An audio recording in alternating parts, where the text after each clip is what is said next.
While I was hospitalized with a rare blood infection, my husband emptied our joint savings to buy his girlfriend a beachfront condo. "Helen won't survive another week," he whispered to her on a video call by my bedside. When I discovered he'd transferred $2.3 million to their dream home fund, I smiled silently. As CEO of Meridian Trust, I didn't just have an account at the bank, I owned it. The steady beep of the heart monitor marked time as I drifted between consciousness and the hazy darkness that had become my constant companion. The specialists. Before we jump back in, tell us where you're tuning in from, and if this story touches you, make sure you're subscribed, because tomorrow I've saved something extra special for you. Had a name for what was attacking my immune system: hemophagocytic lymphohistiocytosis. The nurses just called it HLH. All I knew was that it had struck suddenly, transforming me from the powerful CEO of Meridian Trust Bank to a fragile patient, fighting for her life at St. Catherine's Medical Center. "Mrs. Reynolds, can you hear me?" The voice seemed to come from underwater, distant yet insistent. I struggled to open my eyes, the fluorescent hospital lights harsh after days of darkness. Dr. Emerson's face gradually came into focus, concern etched in the lines around her eyes. "Your white blood cell count is responding to the treatment. This is a good sign." I tried to respond, but my throat felt lined with sandpaper. 14 days. That's how long I'd been drifting in and out of consciousness, pieces of conversations, floating around me like debris in a current. Snatches of medical jargon, worried whispers from the nursing staff, and something else. Something that had penetrated even the deepest fog of my illness. Adam's voice. My husband of 11 years speaking in hushed tones at my bedside when he thought I couldn't hear. "The timing couldn't be more perfect, Olivia. We'll close on the condo next week." A pause. "The doctors are saying it's just a matter of time. Her organs are starting to shut down." The memory sent a chill through me that had nothing to do with my fever. Adam, speaking to the woman I'd heard rumors about for months but had been too consumed with the bank merger to investigate. Olivia Winters, the interior designer we'd hired to renovate our lake house last summer. The woman who had apparently been redesigning more than just our vacation home. "I think she's waking up," came a gentle voice to my right. Nurse Elsie Martinez had been my constant guardian, her quiet competence a comfort during the worst of my illness. She adjusted something on my IV. "Mr. Reynolds just left for lunch, Mrs. Reynolds. He said he'd be back around 3. How are you?" "Feeling today?" "Better than he hopes," I wanted to say, but settled for a weak nod. The timing was cruelly ironic. 3 months ago, I'd been at the pinnacle of my career, orchestrating the merger between Meridian Trust, the regional bank I'd built, from the ground up over 15 years, and Northeast Financial. The deal had made headlines in the financial press, with my retention of controlling interest, and the CEO position noted as a particular coup. "Helen Reynolds maintains iron grip on expanded banking empire," the Wall Street Journal had declared. Adam had been at the celebration dinner, raising his glass in a toast to my success. Had he already been planning his exit strategy? Had my illness simply accelerated his timeline? "Your vitals are improving," Elsie noted, checking my monitors. "Dr. Emerson is quite pleased with your progress." She hesitated, then added in a lower voice, "Mrs. Reynolds, I don't normally get involved in patients' personal matters, but there's something you should know." I managed to turn my head slightly toward her, a question in my eyes. "Your husband," she began, then stopped as the door to my room opened. Emma Lawson, my executive assistant of 8 years, stepped in carrying a small vase of fresh gardenias, my favorites. Her professional demeanor slipped for a moment when she saw me conscious, relief washing over her face before she composed herself. "Helen," she said, approaching the bed, "you look better." A diplomatic assessment at best. I could only imagine my appearance after 2 weeks of critical illness. Elsie discreetly stepped out, giving us privacy. "The board sends their regards," Emma continued, placing the flowers on the windowsill. Noel is handling the quarterly projections. Presentation, and everything else is running smoothly. She paused, glancing at the door. But I'm actually here about something else. I listened as Emma set her handbag on the visitor's chair and extracted her tablet. After entering her password, she turned the screen toward me. I noticed some unusual activity on the joint household account while preparing your personal tax documents. Even in my weakened state, the numbers on the screen sent a surge of adrenaline through my system. A series of transfers over the past 10 days, each moving substantial sums from our joint savings to an account I didn't recognize. The total made, my blood run cold, $2,340,000, nearly all the liquid assets from our non-investment accounts. I wouldn't normally monitor your personal finances, Emma said, her voice tight with controlled anger, but the notifications kept coming to your email, which I've been checking during your illness. When I saw the amounts, I grew concerned. She swiped to another screen. I did some digging. The recipient account belongs to Ocean View Properties in Boca Raton.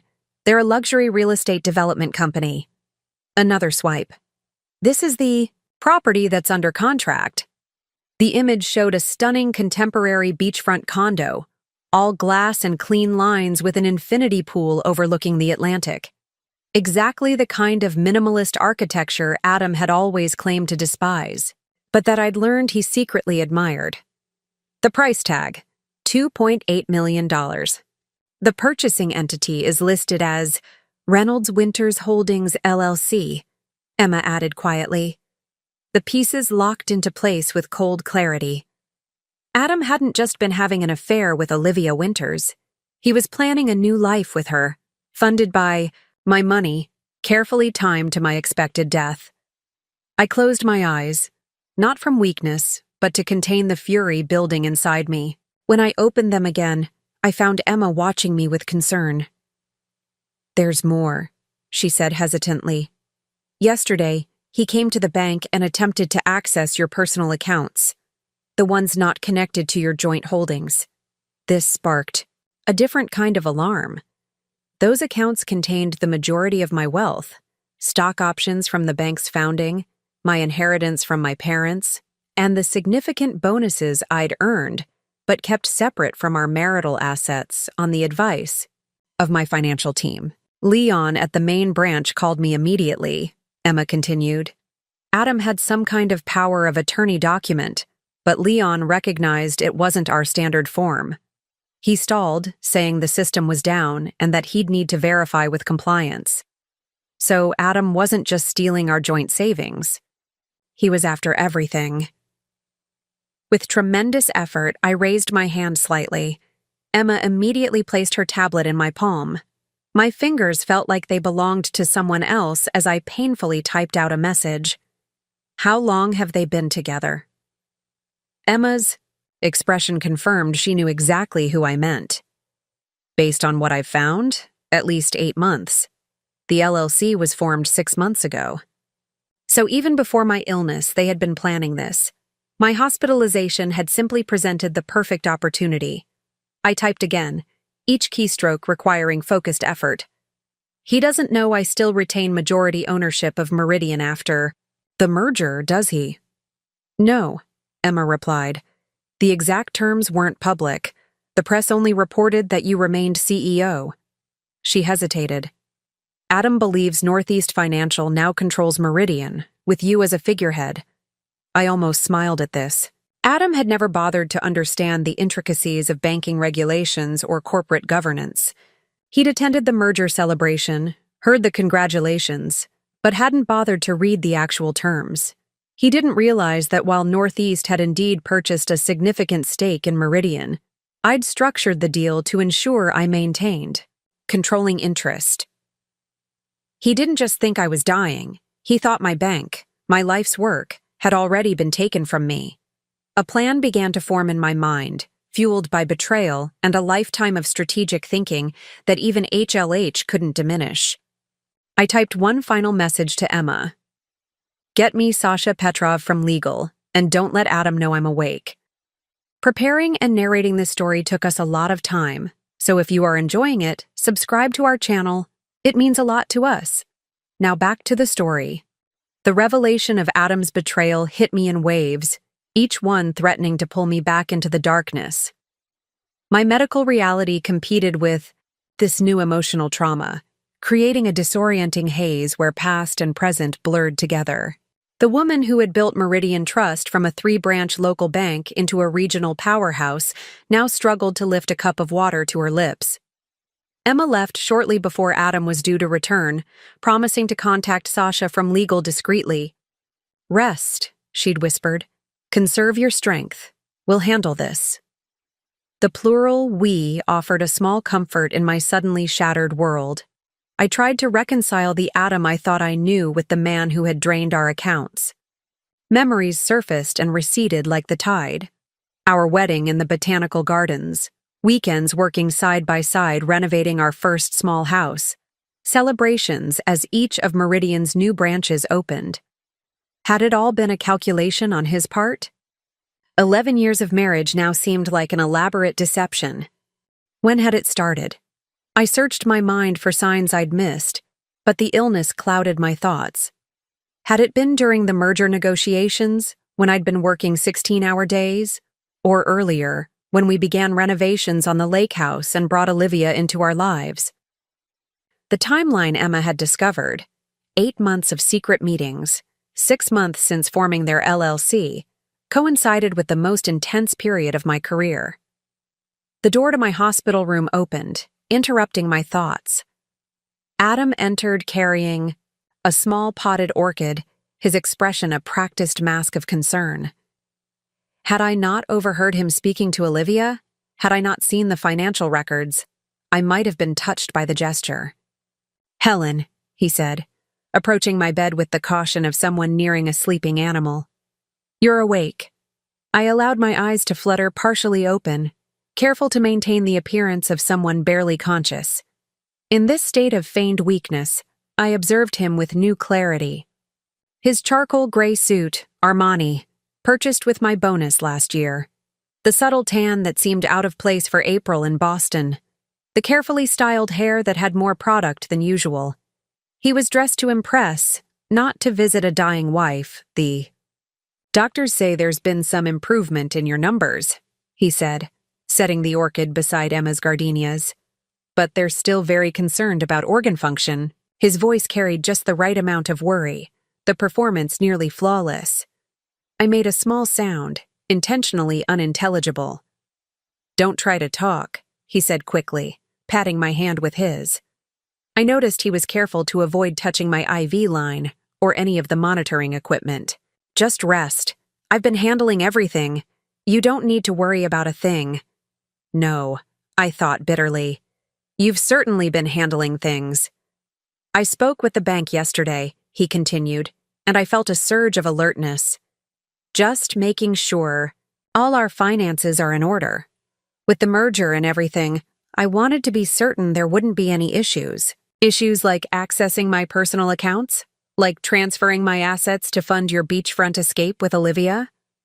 I kept my expression blank through tremendous effort, even as rage built inside me. "Oh, I almost forgot to tell you," he added, his tone deliberately casual.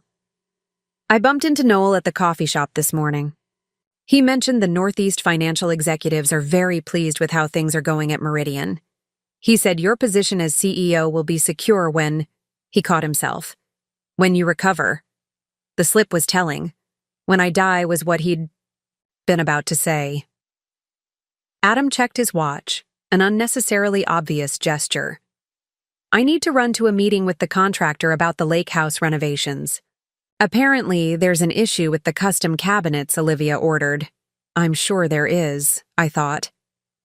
"I'll be back this evening," he promised, leaning down to place a kiss on my forehead that took all my willpower not to recoil from. Just focus on getting better. As soon as the door closed behind him, I let out a breath I hadn't realized I'd been holding. The performance had drained what little energy I had. The casual cruelty of his deception, visiting his dying wife while planning, A future with another woman purchased with my money was almost incomprehensible. Mrs. Reynolds? Elsie had returned, her expression suggesting she'd been waiting for Adam to leave. Your assistant called. She said to tell you that S will be here at 4. I assume that means something to you? I nodded slightly. Sasha Petrov, Meridian's lead counsel, would be arriving in just under 2 hours. I've adjusted your medication schedule, Elsie continued, checking my IV. The new treatment Dr. Emerson prescribed seems to be helping. Your temperature has been normal for 12 hours now. She hesitated, then moved closer to the bed, lowering her voice. Mrs. Reynolds, there's something I need to tell you. Something I've observed about your husband's behavior. I managed to whisper, my voice barely audible. I know. Elsie's eyes widened slightly.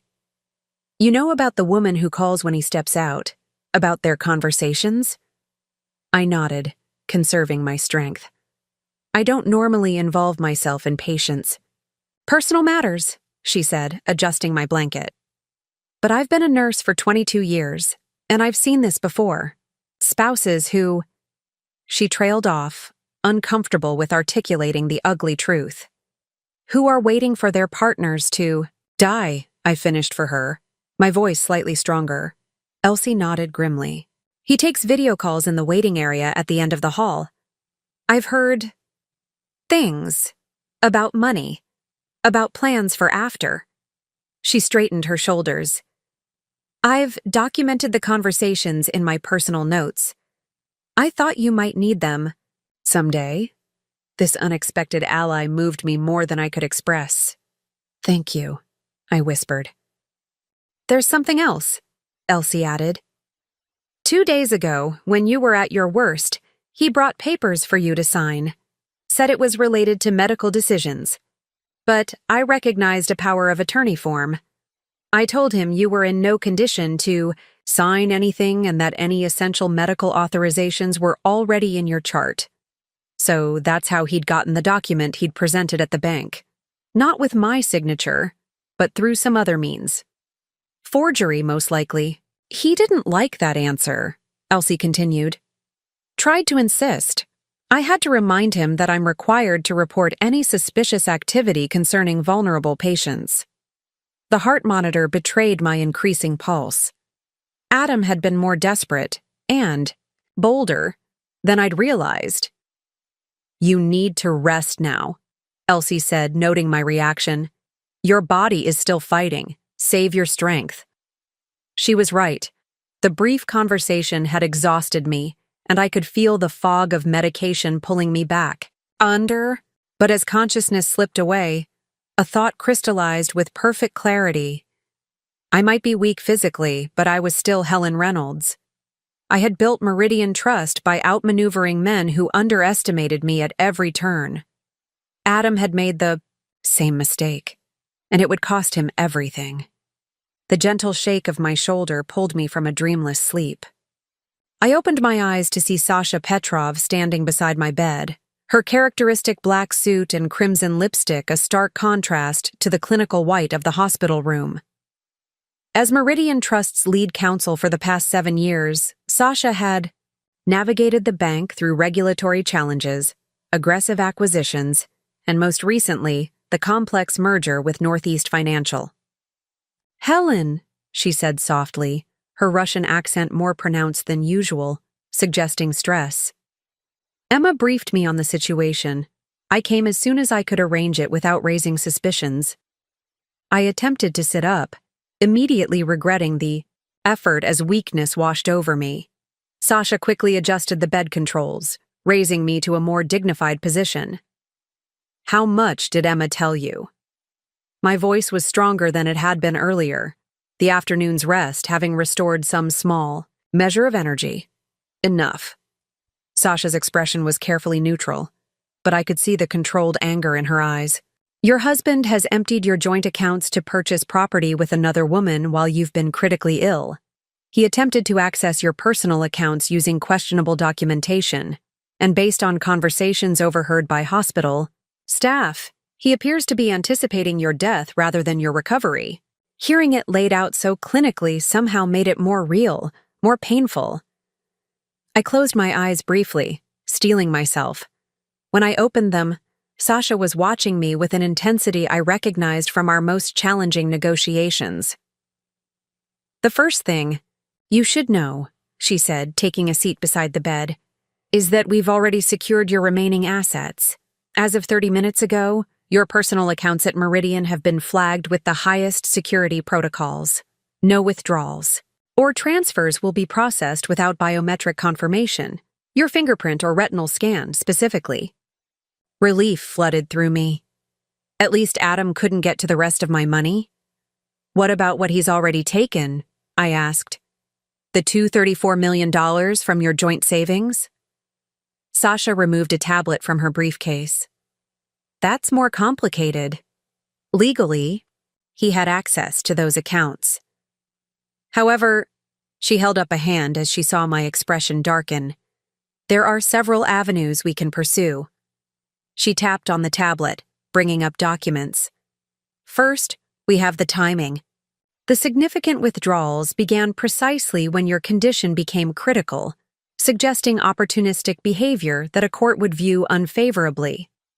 Second, the creation of an LLC with another woman 6 months ago points to premeditation. Third, there's the attempted use of a power of attorney that you didn't sign. He forged my signature?" The words came out as barely more than a whisper. "Most likely," Sasha nodded. "We'll need to confirm, but Elsie's statement about him bringing papers when you were incapacitated strongly suggests it. Forgery of a legal document is criminal fraud, Helen. This goes beyond a civil matter. The implications settled heavily on me. My husband wasn't just leaving me. He was committing crimes to steal from me." "There's something else you should know," Sasha continued, her voice dropping slightly. "Emma asked me to look into Olivia Winters more thoroughly. She's not just a home designer. She was employed by Northeast Financial's corporate development team until 9 months ago. The revelation hit me like a physical blow." "She worked for our merger partner?" Sasha nodded grimly. "As a financial analyst focused on acquisition targets, she would have had access to preliminary data about Meridian during the early stages of merger talks. She left Northeast shortly before your formal negotiations began. The pieces fell into place with sickening clarity. "She targeted us," I said, the words bitter on my tongue. "She used the design job to get close to Adam, to get information about the bank." "It appears so," Sasha confirmed. "The timing is too convenient to be coincidental.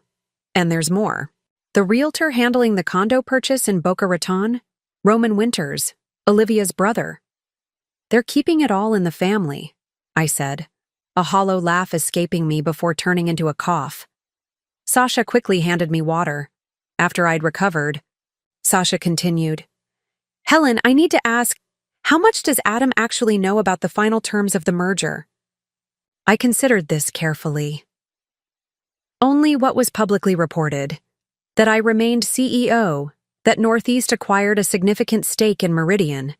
He never asked about the details, and I hesitated, a wave of shame washing over me. "I never volunteered them. We'd been growing apart even before Olivia. The merger consumed me." "So he doesn't know you maintained controlling interest through the special class of voting shares?" "No," I confirmed. "The structure was complex, deliberately, to satisfy regulators, while preserving my control. The board knows, key executives know, but it wasn't publicized beyond the mandatory disclosures." Sasha's expression shifted to something I recognized from countless legal battles, the look of a strategist who had identified a critical advantage. "Then, he doesn't realize that you still control the bank. He thinks Northeast calls the shots.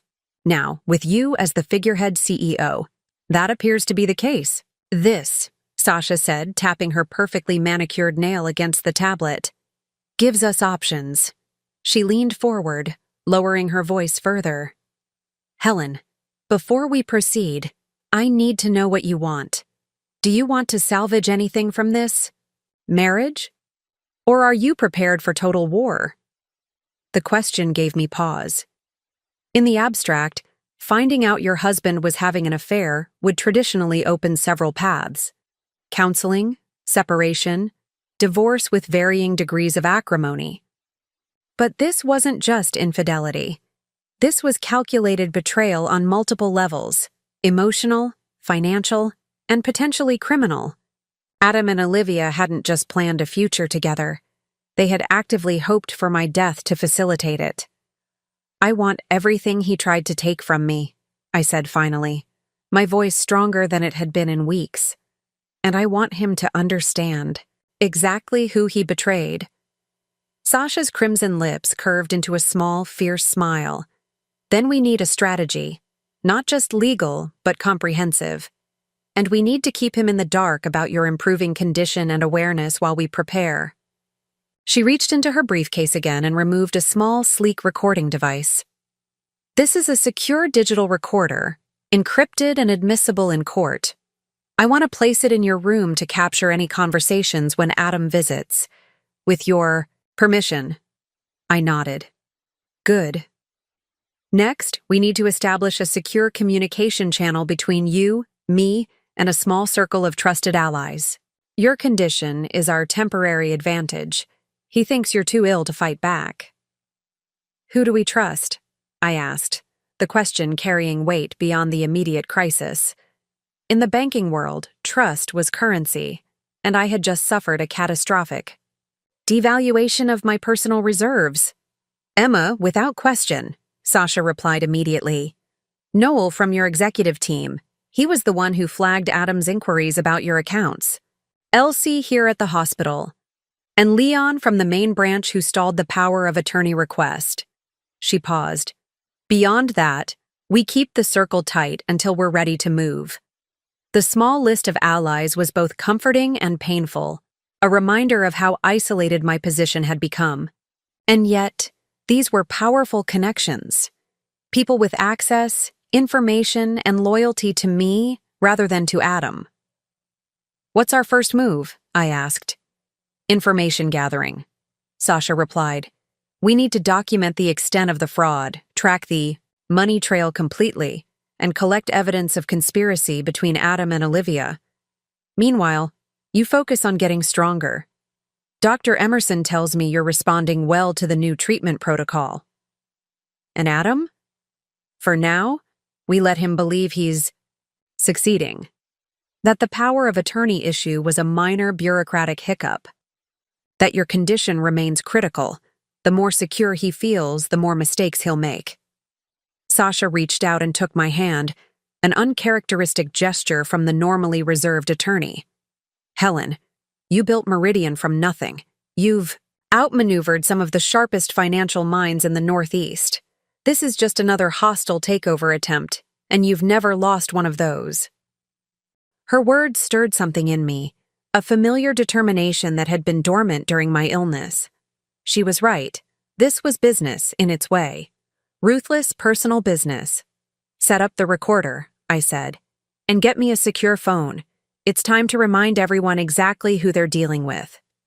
As Sasha prepared the recording device, explaining its features in hushed tones, I felt a clarity that had eluded me since awakening to this nightmare.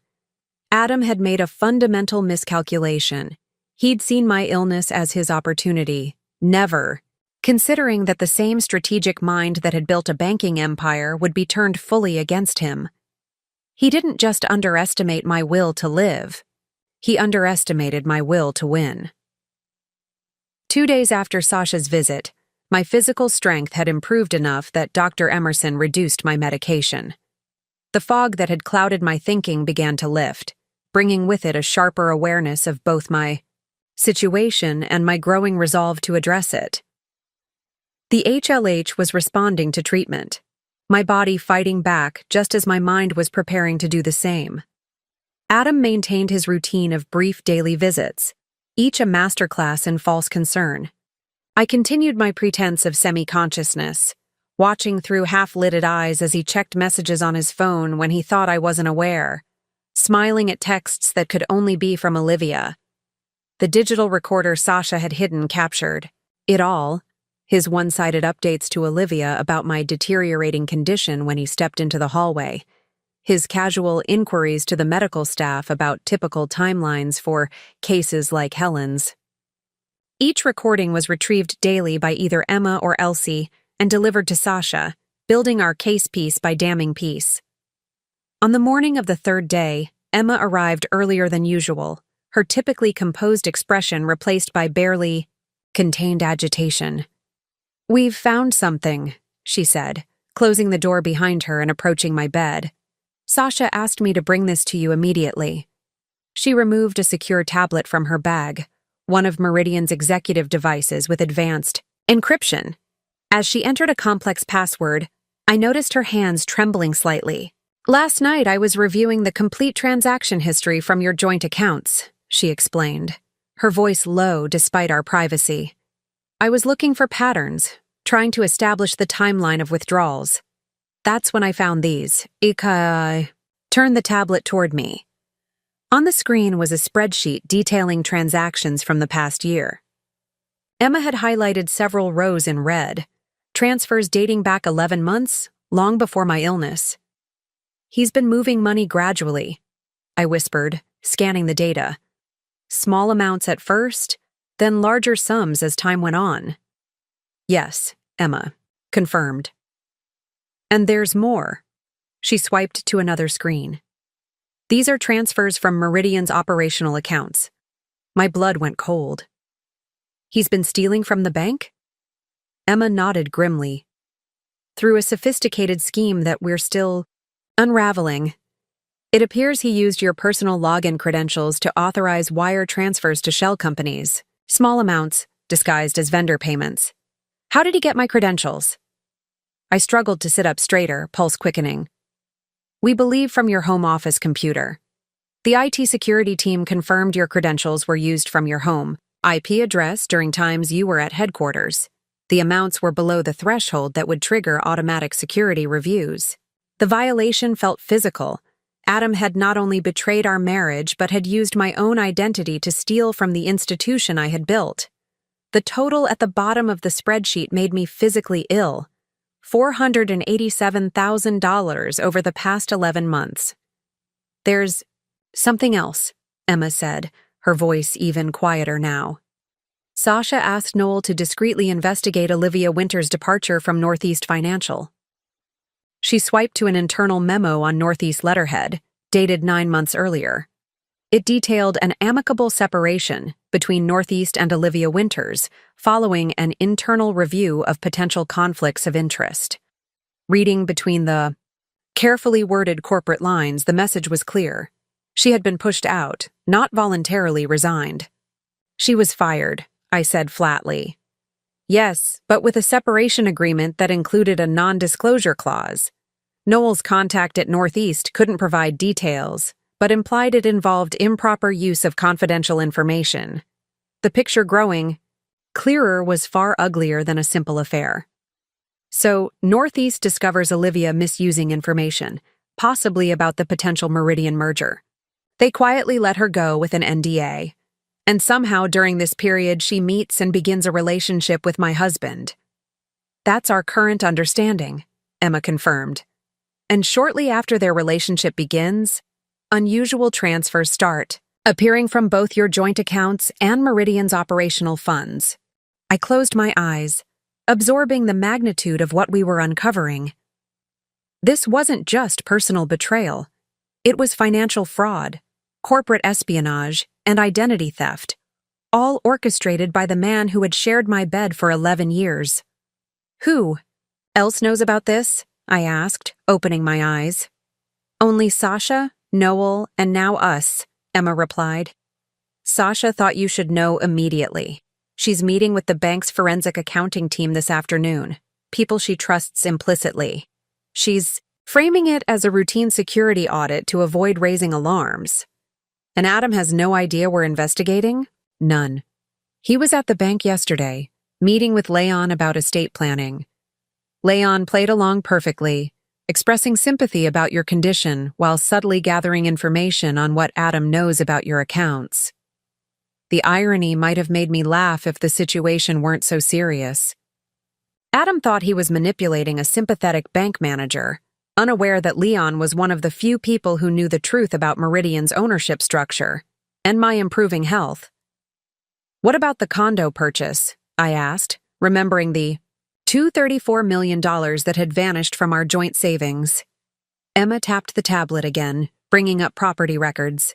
"The transaction is scheduled to close tomorrow. Final wire transfer at 2 p.m. Once completed, the property will belong to Reynolds Winters Holdings LLC. Tomorrow." The timeline suddenly compressed, creating both urgency and opportunity. I thought, carefully, the strategic part of my mind, the part that had navigated Meridian through financial crises and aggressive takeover attempts, now fully engaged. "Get Sasha on the phone," I said. "Secure line now." Emma nodded, quickly dialing on a specialized phone that Sasha had provided. Within moments, the attorney's crisp voice filled the room via speakerphone. "Helen, I was just about to call you. I assume Emma has briefed you?" "Yes. We need to move faster than we planned. The condo closing is tomorrow." "I'm aware," Sasha replied. "We have several options, but all require your direct authorization as CEO. What are you suggesting?" "A targeted financial freeze. As a regulated financial institution, Meridian has both the right and obligation to suspend transactions where fraud is suspected.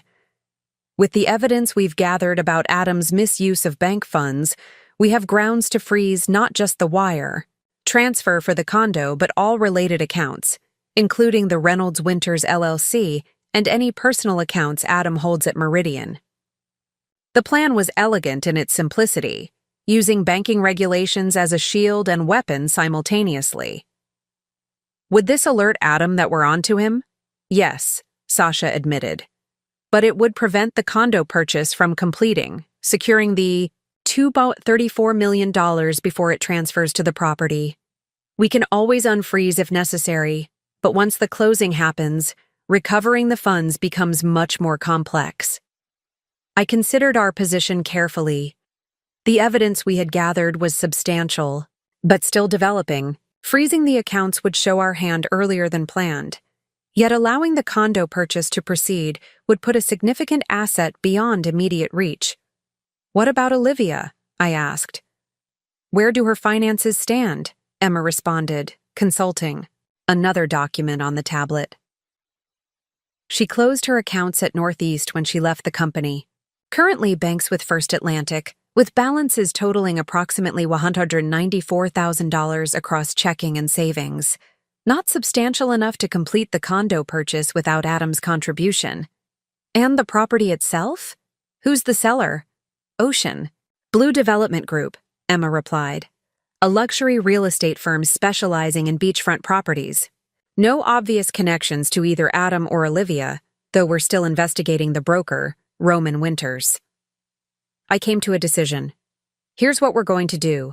Freeze the LLC account and Adam's personal accounts, but do it at 1:45 p.m. tomorrow, 15 minutes before the scheduled closing. That gives us time to gather maximum evidence while still preventing the transaction." "That's cutting it close," Sasha cautioned. "It's what we're doing," I said firmly. "Additionally, I want a complete audit of all transactions involving my credentials over the past year, and I want to speak with Dr. Emerson about accelerating my treatment schedule. It's time I got out of this bed."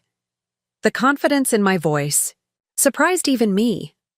For 2 weeks I had been at the mercy of my illness and others' care.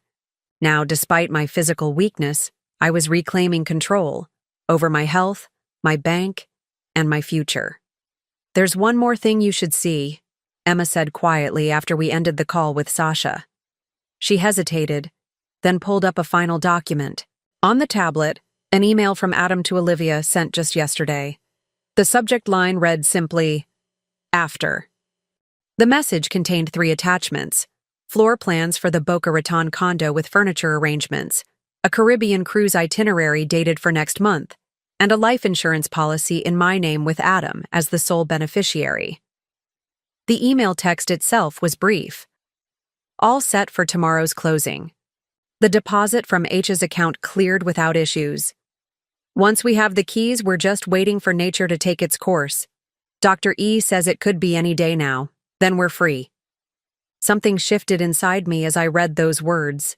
Something fundamental and irrevocable. The last lingering question of whether there might have been some explanation, some misunderstanding, evaporated completely. Adam wasn't just betraying me. He was actively waiting for me to die, counting on it, planning his new life around it. And Dr. E, my own physician, was somehow involved, feeding him information about my condition. "Get Dr. Emerson off my case," I said, my voice like steel. "Immediately, and find out what connection she has to Adam or Olivia." Emma nodded, already typing a message. "What about tomorrow's freeze? Should we adjust the plan based on this?" I stared at the email, at the casual discussion of my anticipated death, at the calculated transfers of my money, at the life built on the expectation of my absence. "No," I said finally.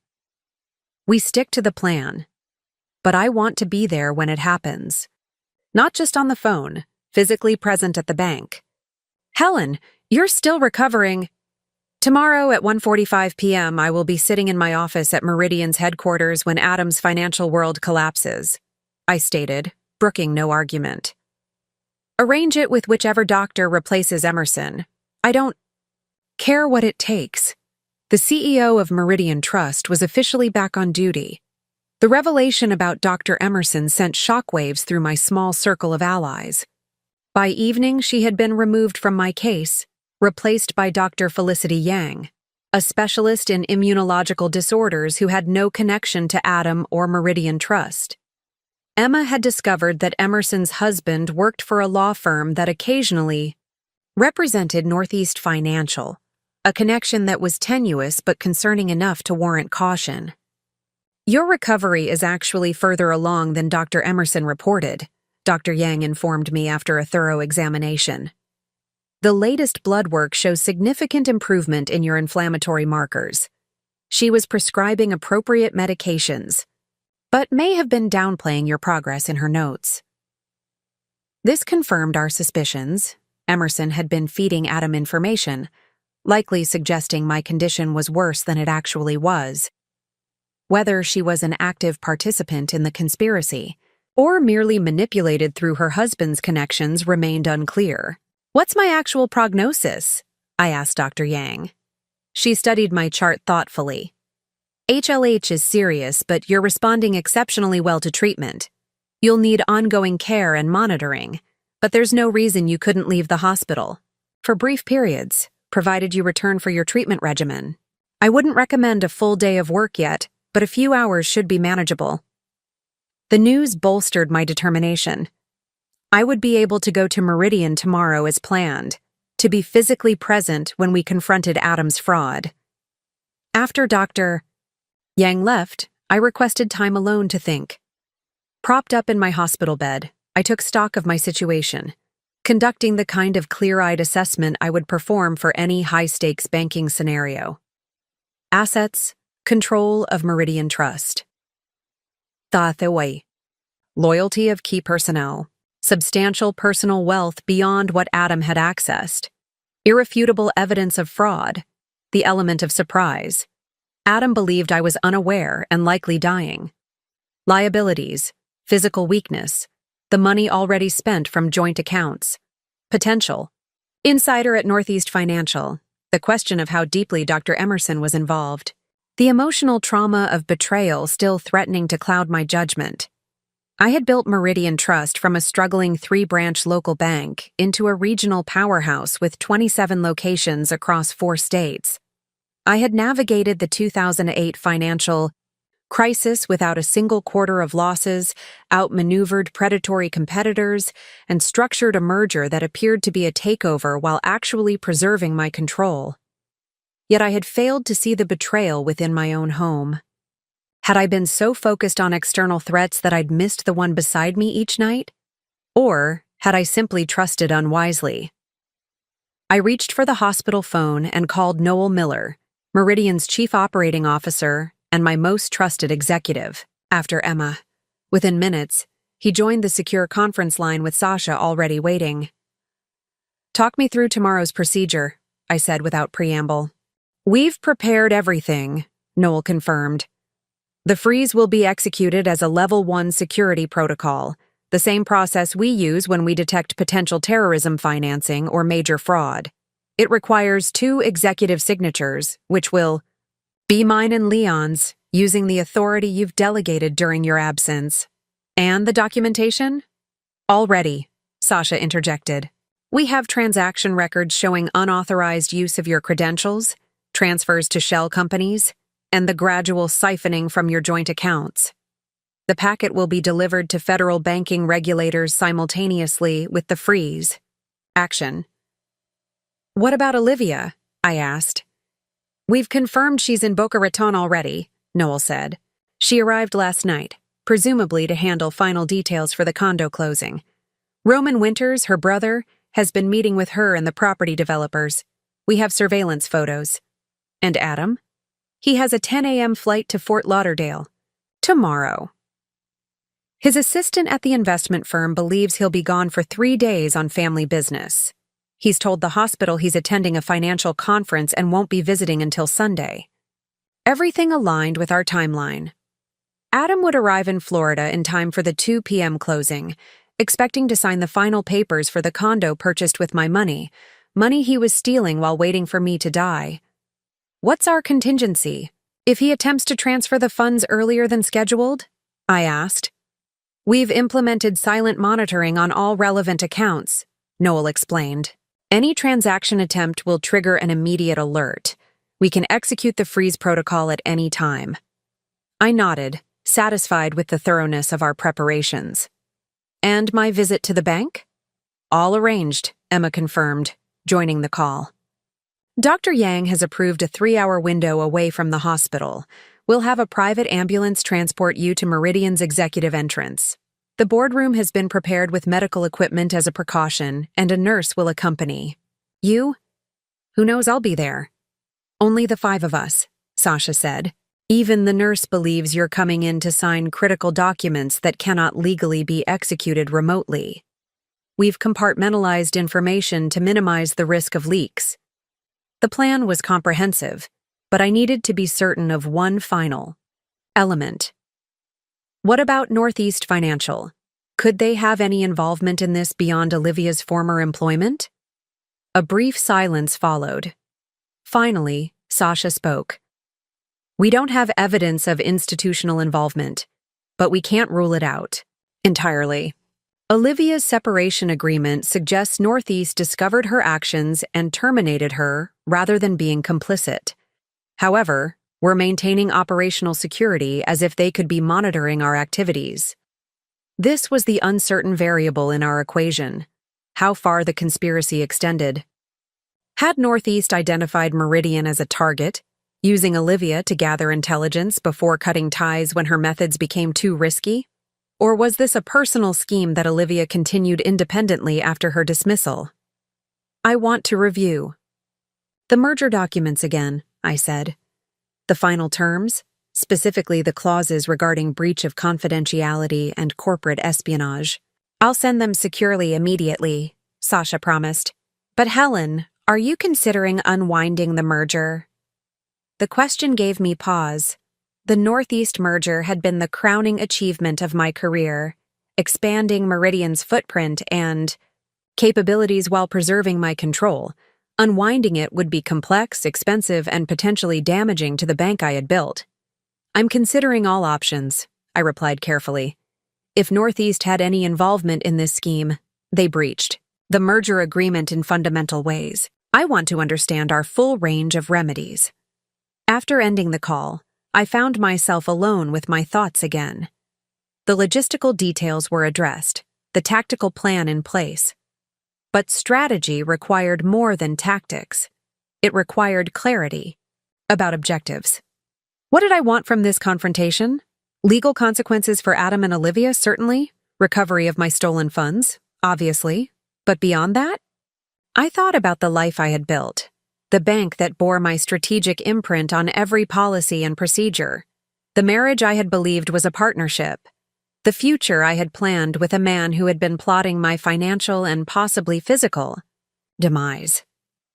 The Helen Reynolds who had entered this hospital 2 weeks ago was gone. In her place was someone harder, more clear-eyed about human nature, someone who would never again mistake professional success for personal security or confuse partnership with true loyalty. The vibration of the secure phone Sasha had provided interrupted my reflections. A text message from an unknown number. Package delivered. Subject proceeding according to schedule. Will update at 0600. One of our surveillance team, confirming that Adam was continuing with his travel plans. Everything was proceeding as anticipated. I picked up the hospital phone again, this time dialing Elsie at the nurse's station. Mrs. Reynolds, do you need something? Her voice carried genuine concern. Yes, I replied. I need you to help me stand up and walk around my room. I have somewhere important to be tomorrow, and I need to be strong enough to get there. For the next hour, Elsie supported me as I took tentative steps around the hospital room, pushing through the weakness and dizziness. Each step was a victory, each circuit of the room a declaration of intent. Tomorrow I would walk into Meridian Trust under my own power. I would sit in the chair I had earned through years of strategic brilliance and unwavering determination. And I would watch as the man who thought he could take everything from me discovered just how catastrophically he had underestimated Helen Reynolds. You're doing remarkably well, Elsie encouraged as I completed a final lap around the room before returning to bed, exhausted but triumphant.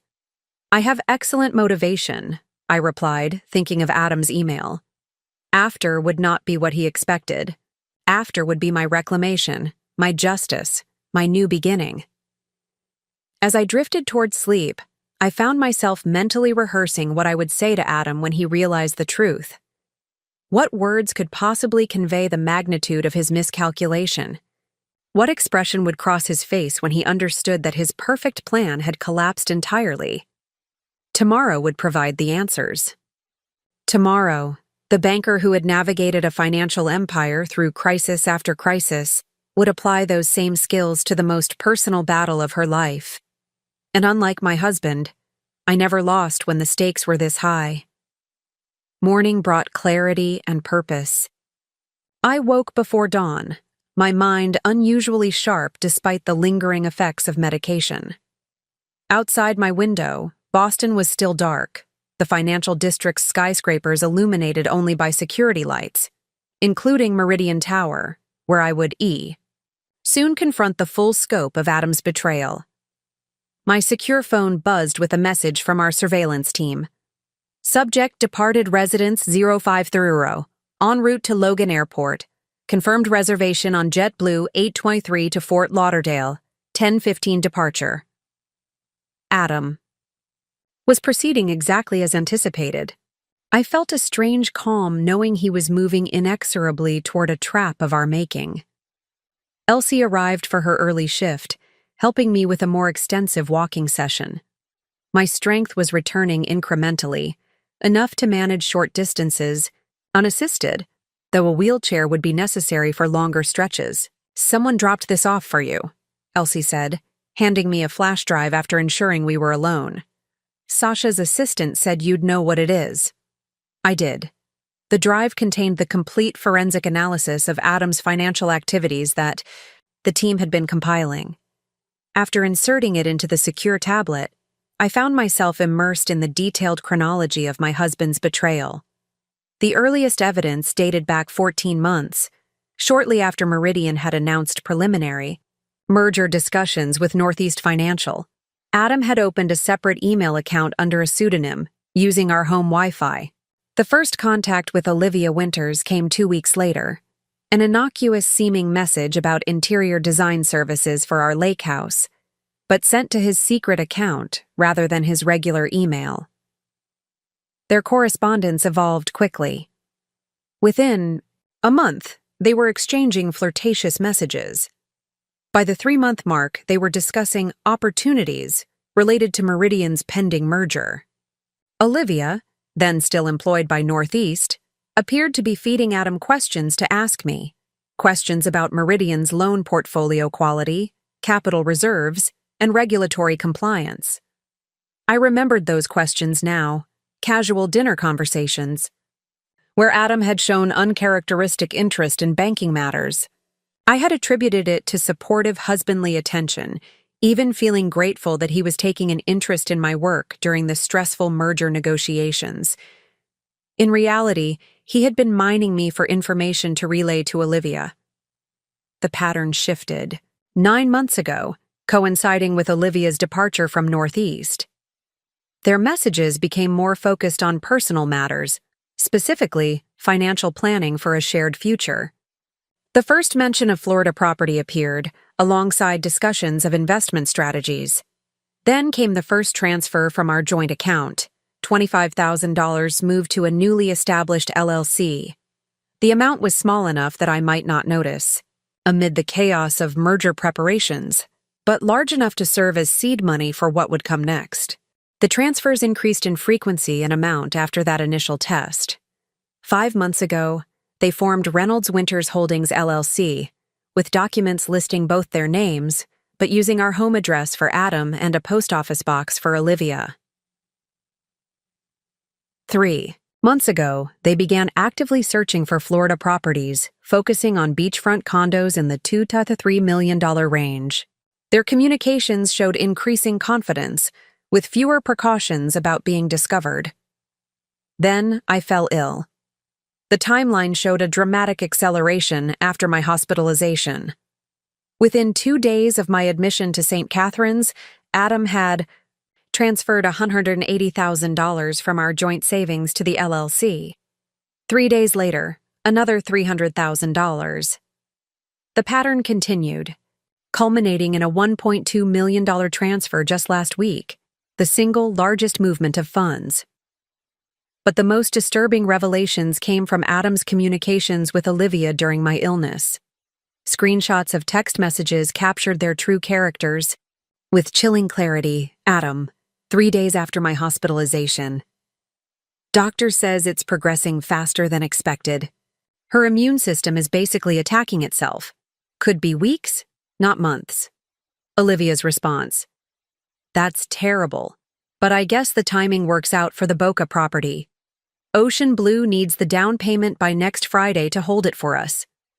Adam, 1 week into my illness. Had a meeting with her bank today. There's some confusion about access to her personal accounts, working on getting the POA process expedited. Olivia, what about the life insurance? Is that all set? Adam, yes. $3 million policy. Beneficiary designation is confirmed. All comes to me. Between that and what we've already moved, we'll be set for life. The casual discussion of my anticipated death, treated as a financial windfall, rather than a personal tragedy, sent ice through my veins. This was beyond betrayal. It was a comprehensive dehumanization. To Adam and Olivia, I had become nothing more than a balance sheet to be liquidated, an obstacle with a convenient expiration date. The most recent messages revealed an additional dimension to their scheme. 3 days ago, Adam had written, Leon.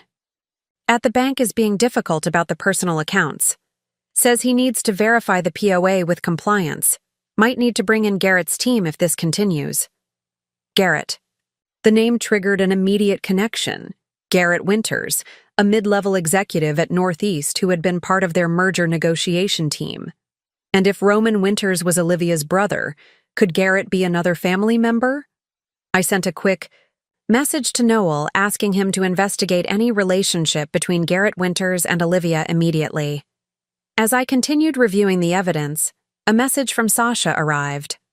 Surveillance confirms subject boarded flight to Fort Lauderdale. Estimated. Arrival 1:17 p.m. Timeline proceeding as expected. I allowed myself a small smile. While Adam flew south to claim his fraudulently funded beachfront condo, I would be sitting in my office at Meridian Tower, preparing to freeze every asset he thought he had secured. The final segment of the forensic report focused on Adam's own background, information I had never fully explored despite over a decade of marriage. He had presented himself as a successful investment advisor with a respectable client roster and moderate personal wealth. Our marriage had been whirlwind, moving from introduction to engagement in just 6 months, another detail that now carried ominous significance. What the investigation revealed was a man with a history of strategic relationships with wealthy women. Before me, there had been 2 significant girlfriends, both affluent, both considerably older than Adam, both relationships ending when the women's financial situations changed. One had lost significant assets in a business downturn. The other had faced family legal troubles that tied up her inheritance. In both cases, Adam had departed shortly after the money did. There was no evidence that he had stolen from these women, as he had from me, perhaps because neither had the level of wealth that would make such risks worthwhile. But the pattern was unmistakable. Adam Reynolds cultivated relationships with financially valuable women, stayed as long as the arrangement benefited him, and moved on when better opportunities arose. I had simply been the most lucrative target, to date, a self-made banking CEO with substantial personal assets and access to institutional resources. The perfect mark for a sophisticated predator. Olivia's background was equally revealing. The Winters family had connections throughout the financial sector, Roman in real estate, Garrett at Northeast, and a cousin at the Federal Reserve Bank of Boston. They operated as a loose network, leveraging each other's positions for mutual benefit. Olivia's employment history showed a pattern of joining companies shortly before significant transactions, then moving on afterward. Northeast Financial had been her longest position, lasting nearly 3 years, until whatever activities she had undertaken regarding Meridian had crossed enough lines to warrant termination. The revelation of this coordinated network explained much. This wasn't simply a husband leaving for another woman. This was a sophisticated financial conspiracy executed by a group with intimate knowledge of banking operations and regulatory blind spots. The door to my room opened, interrupting my review. Emma entered, carrying a garment bag and a small case. "It's time to prepare," she said, hanging the bag on the bathroom door. "The transport team will be here in 45 minutes. Inside the bag was a charcoal gray suit, my signature look. As Meridian's CEO, tailored but conservative, projecting authority without ostentation, Emma had thought of everything, including a silk scarf that would cover the still visible IV port in my neck. "Noel just called," she said as she helped me sit up. "He found the connection to Garrett Winters. He's Olivia's cousin, not her brother. He's still at Northeast, but has been on special assignment for the past 3 months." Special assignment doing what? Overseeing the technical integration of Meridian's systems with Northeast's platforms. He has high-level access to our infrastructure. The implications were immediate and alarming. If Garrett Winters had been exploiting his integration role to access Meridian's systems, the conspiracy could extend beyond Adam and Olivia's personal enrichment to something more systematic. "We need to revoke his access immediately," I said. "Lock down all systems integration work until we determine what he's been accessing." Emma nodded, already texting the instructions to our IT security team. Sasha suggested we might want to involve federal authorities sooner than planned. If this involves institutional systems access, it could trigger regulatory reporting requirements. She was right. What had begun as a personal betrayal had expanded into potential corporate espionage and financial system intrusion, matters that federal banking regulators and possibly the FBI would need to address. "Tell Sasha to contact her liaison at the Financial Crimes Enforcement Network," I decided. "Brief them on what we know and what we suspect, but emphasize that we're still gathering evidence. Ask them to stand by for our signal this afternoon." As Emma relayed the instructions, I continued reviewing the files on Adam and Olivia. Their plan had been meticulous, opportunistic, and very nearly successful. If I hadn't awakened when I did, if Elsie hadn't been observant and ethical, If Emma hadn't flagged the suspicious transactions, Adam would have emerged from my death as a grieving widower with millions in assets and life insurance proceeds, ready to begin his new chapter. With Olivia in their beachfront paradise, the Winters family network would have potentially gained access to Meridian's systems and client information through Garrett's integration role, and I would have become nothing more than a convenient stepping stone in their ascent. "Are you sure you're strong enough for this?" Emma asked, noting my expression as I set aside the tablet. "I've never been more certain of anything," I replied, pushing myself to stand under my own power. "Some things must be handled in person. This is one of them." As I took measured steps toward the bathroom to prepare for the day ahead, I felt something crystallize within me, a cold, precise clarity of purpose. The antagonists in my story had revealed themselves completely. Now it was time to show them exactly who they had underestimated. The private ambulance arrived discreetly at St. Catherine's rear entrance, away from prying eyes. With Elsie's assistance, I was transferred from a wheelchair into the vehicle, my strength preserved for what lay ahead. Emma rode beside me, briefing me on final developments while a nurse monitored my vitals. "Adam's flight landed 10 minutes ago," Emma reported, checking her phone. "Our person at Fort Lauderdale confirmed he deplaned and has a car service waiting. Olivia sent a text telling him to come directly to the Ocean Blue offices for pre-closing. Paperwork." I nodded, conserving my energy.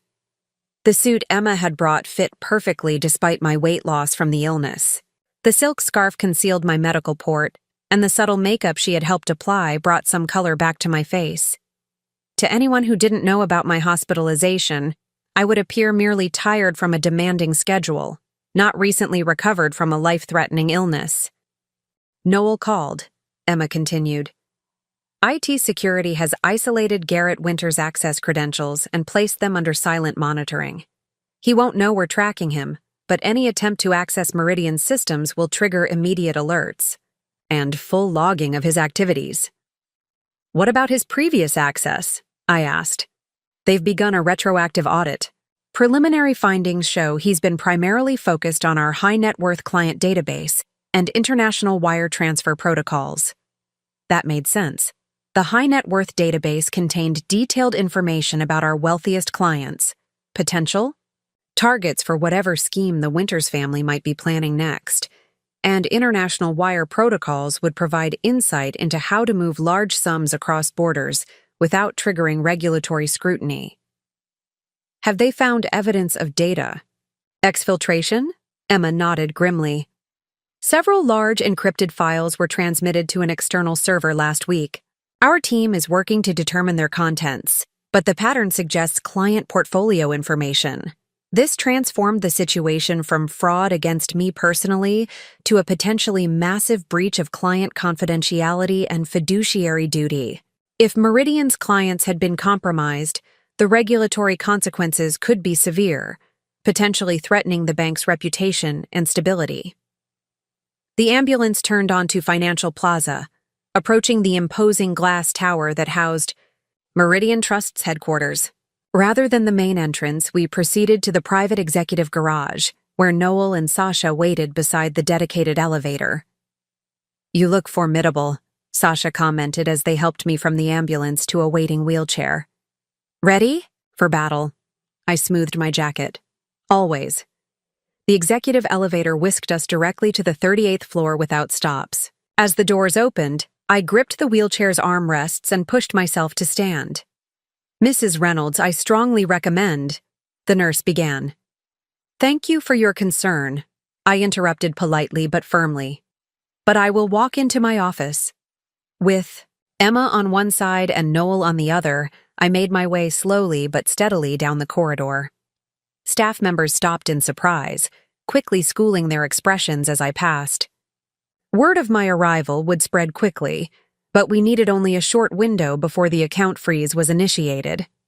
My office remained exactly as I had left it before my hospitalization, the same meticulous organization, the same view of Boston.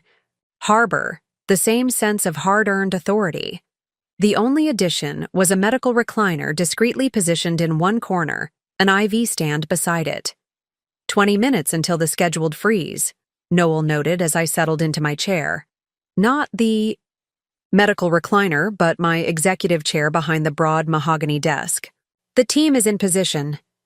Leon waited in the adjoining conference room with the fraud investigation unit and representatives from compliance.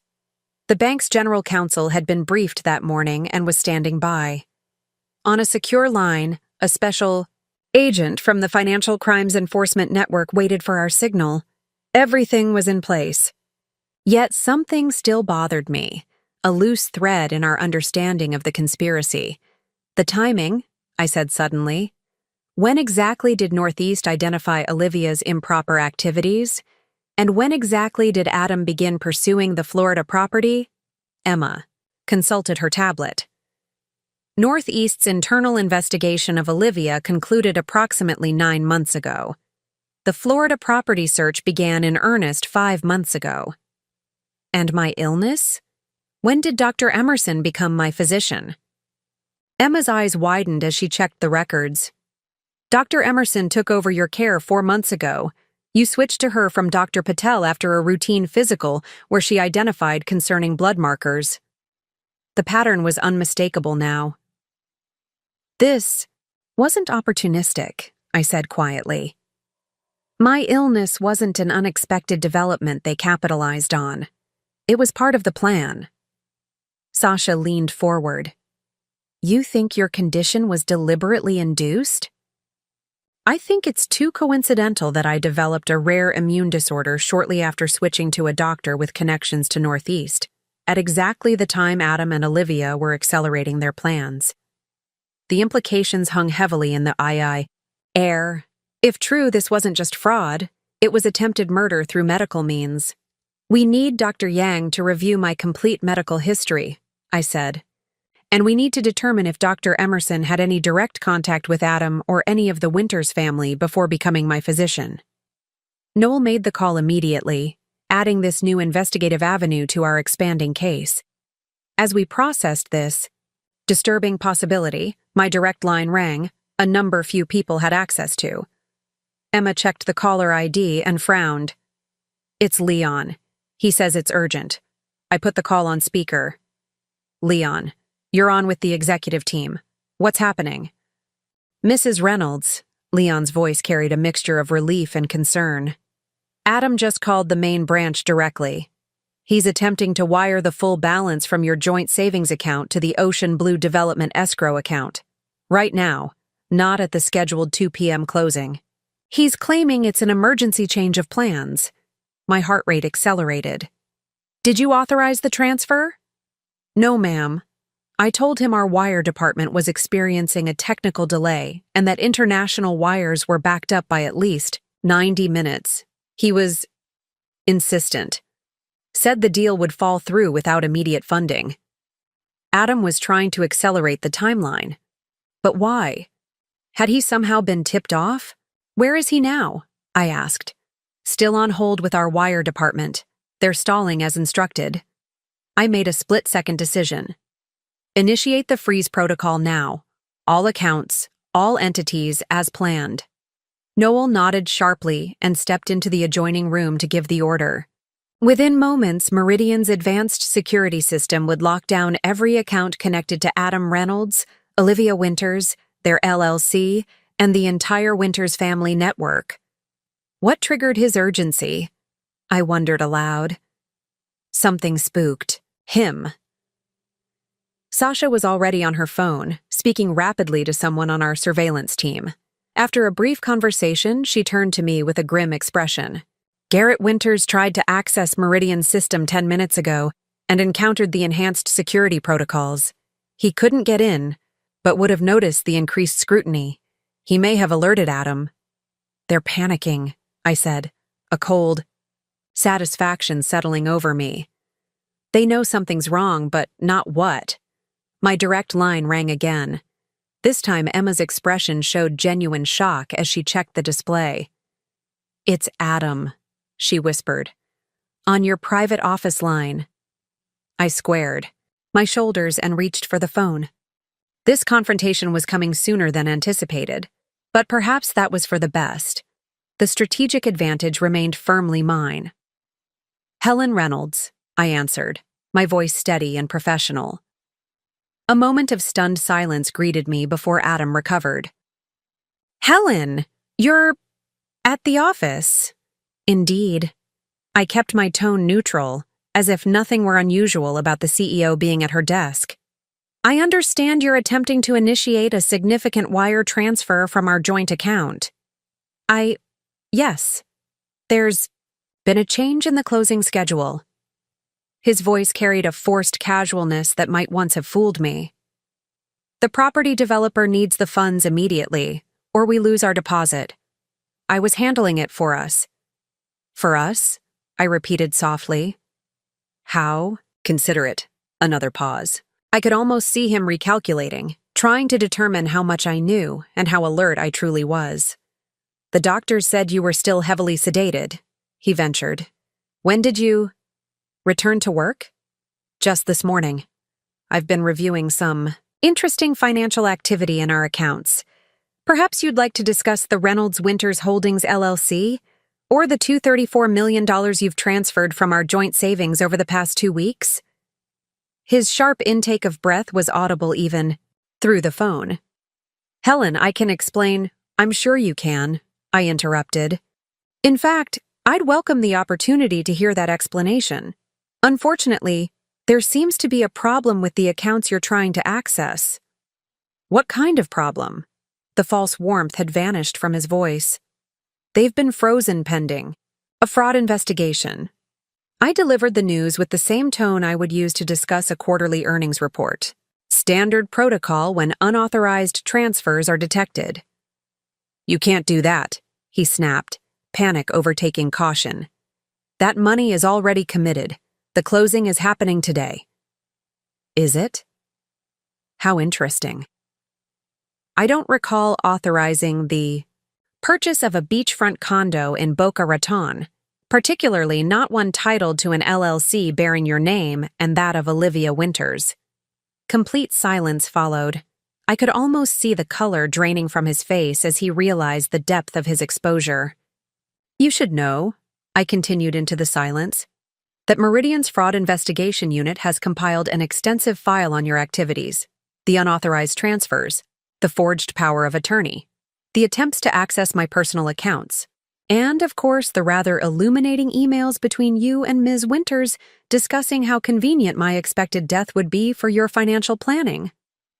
This is a misunderstanding, he attempted weakly. I was just moving our joint assets to a safe location during my illness, planning a therapeutic recovery location for when I improved, perhaps closing on a surprise gift for your loving wife. My voice hardened. Which lie were you planning to tell, Adam? The facade crumbled entirely. You weren't supposed to wake up, he hissed, anger replacing his careful performance. Emerson guaranteed your condition would deteriorate, not improve. There it was, confirmation of my darkest suspicions. So Dr. Emerson was actively involved. I suspected as much. You've always been too clever for your own good, he snarled. But you're still weak. You can't run the bank in your condition. The board will side with Northeast when they learn about your illness. I allowed myself a small, cold smile. You seem confused about several key facts, Adam, the most important being the actual terms of the Meridian Northeast merger. What are you talking about? Northeast owns controlling interest now. Everyone knows that. Everyone assumes that, I corrected. The actual structure is considerably more complex. I maintained controlling interest through a special class of voting shares. In simple terms that even you might understand, I still own the bank, Adam. I always did. His stunned silence was deeply satisfying.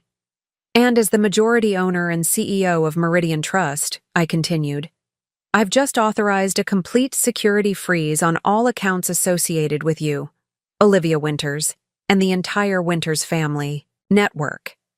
Every penny you thought you had secured is now inaccessible. You can't do this, he repeated, desperation replacing anger. I already have. In fact, representatives from the Financial Crimes Enforcement Network are currently reviewing the evidence of your sophisticated fraud scheme. They're particularly interested in Garrett Winter's unauthorized access to Meridian's client databases. A sharp knock at my office door interrupted our conversation. Noel entered, giving me a thumbs up, confirmation that the freeze had been successfully implemented across all targeted accounts. "I need to go now, Adam," I said calmly. "I have a bank to run and a fraud case to prosecute. I suggest you use your return flight to Boston to find a good criminal defense attorney. You're going to need one." "This isn't over," he threatened. Weakly. "On the contrary," I replied. "It ended the moment you underestimated exactly who you were stealing from." I replaced the receiver gently, the soft click carrying the finality of a jail cell locking. "All accounts secured," Noel confirmed.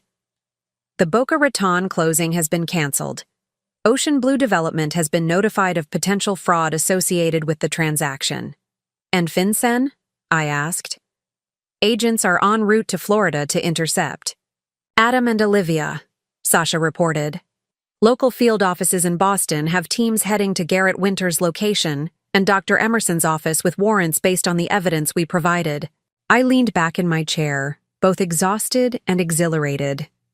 The strategic advantage I had cultivated throughout my career, my intimate knowledge of banking systems, my careful preservation of control, my network of loyal colleagues, had provided the perfect counter to Adam's betrayal. He had seen a vulnerable woman, laid low by illness, an easy target for financial exploitation. He never realized he was facing a banking CEO who had built an institution specifically designed to identify and prevent exactly the kind of fraud he attempted. "Helen," Emma said gently, "the nurse suggests you should rest now. Your treatment is scheduled in an hour." I nodded, finally allowing myself to be helped to the medical recliner. The immediate crisis was contained, the most critical actions taken. Now I could focus on recovery, both personal and institutional. "Schedule an emergency board meeting for tomorrow," I instructed Noel as the nurse checked my vitals. "We need to address the Northeast situation directly, particularly Garrett Winter's activities." "Already arranged," he confirmed. 2 p.m. in the main boardroom. "We've also prepared a statement for key stakeholders regarding the security event, without naming names yet." As the nurse prepared my IV medication, I gazed out at the Boston skyline from my office window. The city stretched before me, including the Northeast Financial Building just visible in the distance.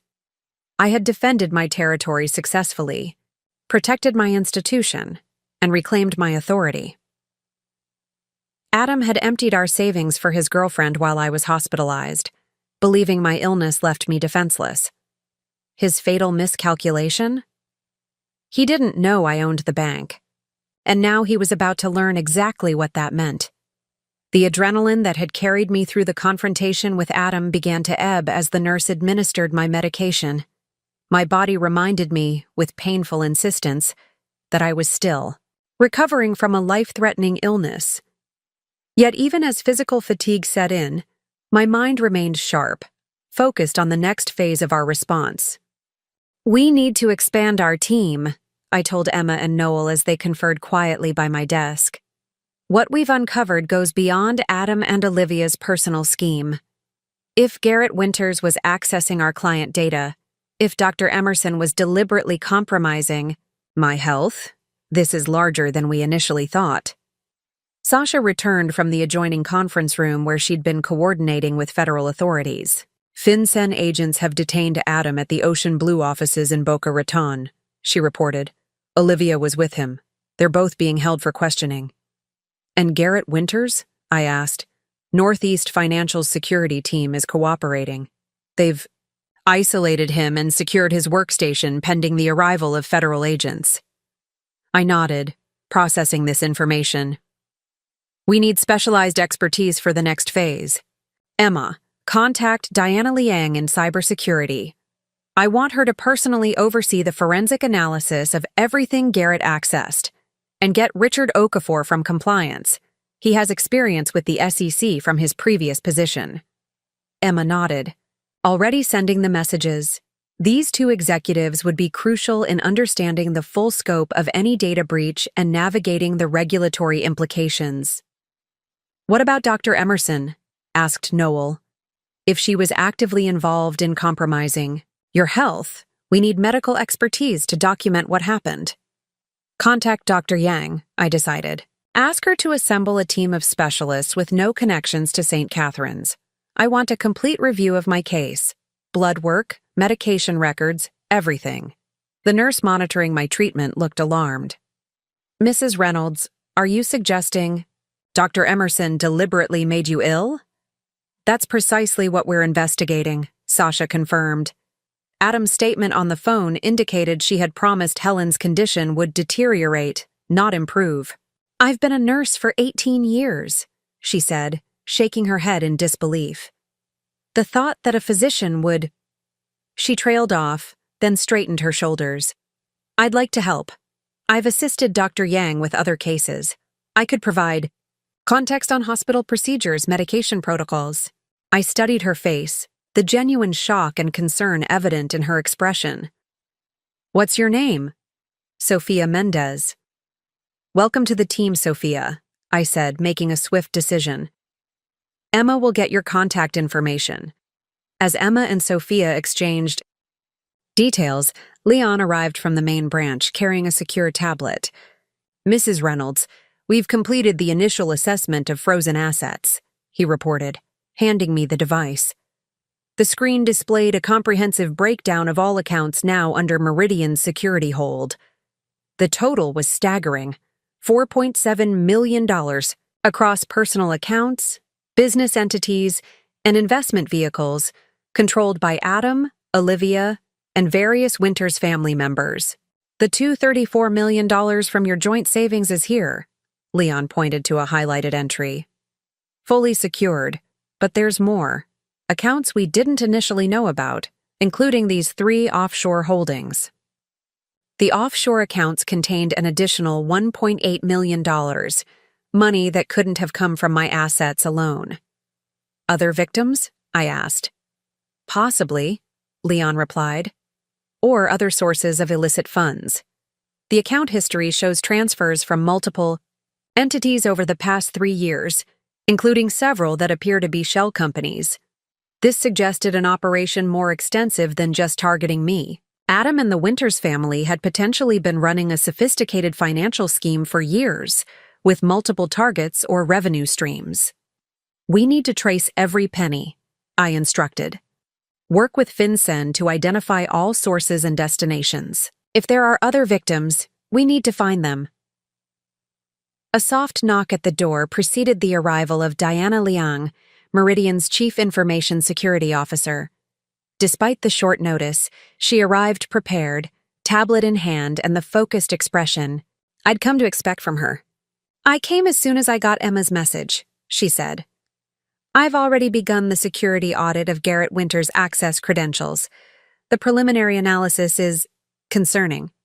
She approached my medical recliner, showing me her initial findings. Garrett had accessed not just our high-net-worth client database, but also our fraud detection algorithms, international wire protocols, and, most alarmingly, our regulatory compliance reporting systems. "He wasn't just stealing client data," Diana explained. "He was studying how we detect and report suspicious activities, learning our security blind spots. To exploit them later," I concluded, "or to sell the information to others who would." Diana nodded grimly. "Exactly. This wasn't amateur hour. The access pattern shows a methodical exploration of our entire security infrastructure. He was building a comprehensive blueprint of Meridian systems. The implications were profound.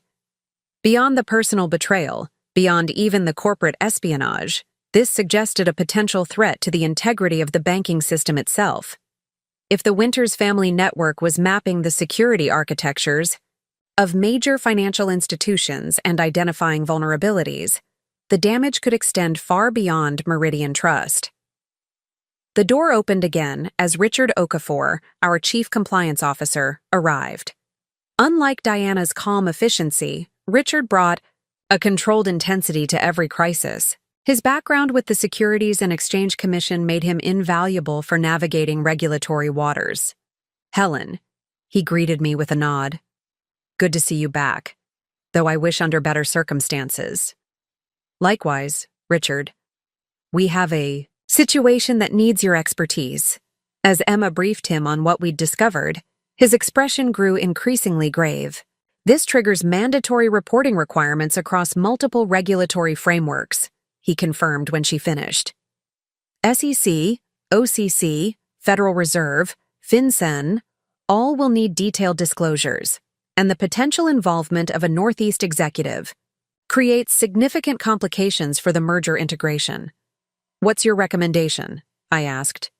"Full transparency with all regulatory bodies, but controlled disclosure to the market," he advised without hesitation.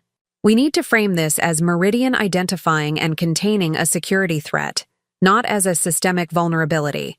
The last thing we want is to trigger panic about bank security more broadly." He was right. Banking relied on trust. If word spread that Meridian systems had been compromised, or worse, that a trusted physician had potentially harmed a bank CEO as part of a financial scheme, the reputational damage could extend well beyond the actual impact. My secure phone vibrated with an incoming message from Sasha. "Dr. Yang requests secure video conference immediately. Says findings are urgent." I nodded to Emma, who set up the connection on the office's secure system. Dr. Yang's face appeared on the screen, her expression serious. "Mrs. Reynolds, I've been reviewing your medical records with 2 colleagues, a hematologist and a toxicologist. We've found something alarming in your blood work from 3 months ago, just before your hospitalization." The room fell silent as everyone present focused on the doctor's words. "There are markers consistent with gradual arsenic exposure, low levels, administered over time, that would initially present as general fatigue, then progress to the symptoms that were diagnosed as HLH. The revelation hit like a physical blow. Not just financial fraud, not just corporate espionage, but deliberate poisoning. "Are you saying someone was poisoning me?" I asked, though the answer was already clear. "The evidence strongly suggests it," Dr. Yang confirmed. "The pattern of arsenic markers shows increasing levels over a 3-month period before your collapse. Someone was systematically introducing the toxin into your system, likely through food or drink, in quantities calculated to cause gradual organ failure that would mimic natural disease progression." "Sophia, the nurse who had just joined our team," gasped audibly. "That's why the standard treatments weren't working initially. Dr. Emerson kept adjusting your medication but never ordered toxicology screens." "Because she knew what would be found," I concluded. The pieces aligned with terrible clarity. "Doctor, Emerson hadn't just been feeding Adam information. She had been an active participant in what now appeared to be an attempted murder." Richard spoke first, breaking the stunned silence. "This changes everything from a regulatory and legal perspective. We're no longer just dealing with financial crimes. This is attempted homicide through poisoning, likely involving multiple conspirators." "I've already contacted the FBI," Sasha informed us, ending a call she had stepped away to make. "They're sending agents from their financial crimes section and their medical fraud unit. Dr. Emerson has been taken into custody for questioning." I processed this information, feeling strangely calm despite the horror of what we were uncovering. Perhaps it was the medication, or perhaps it was the banker's analytical mindset that had served me throughout my career. The ability to assess even the most shocking developments with clinical detachment. "We need to adjust our strategy," I said finally. "Diana, expand your security audit to include all Northeast executives who had any contact with Garrett Winters. Richard, prepare disclosures for all relevant regulatory bodies, emphasizing that Meridian identified and contained the threat. Leon, work with FinCEN to trace every financial connection between Adam, the Winters family, and Dr. Emerson."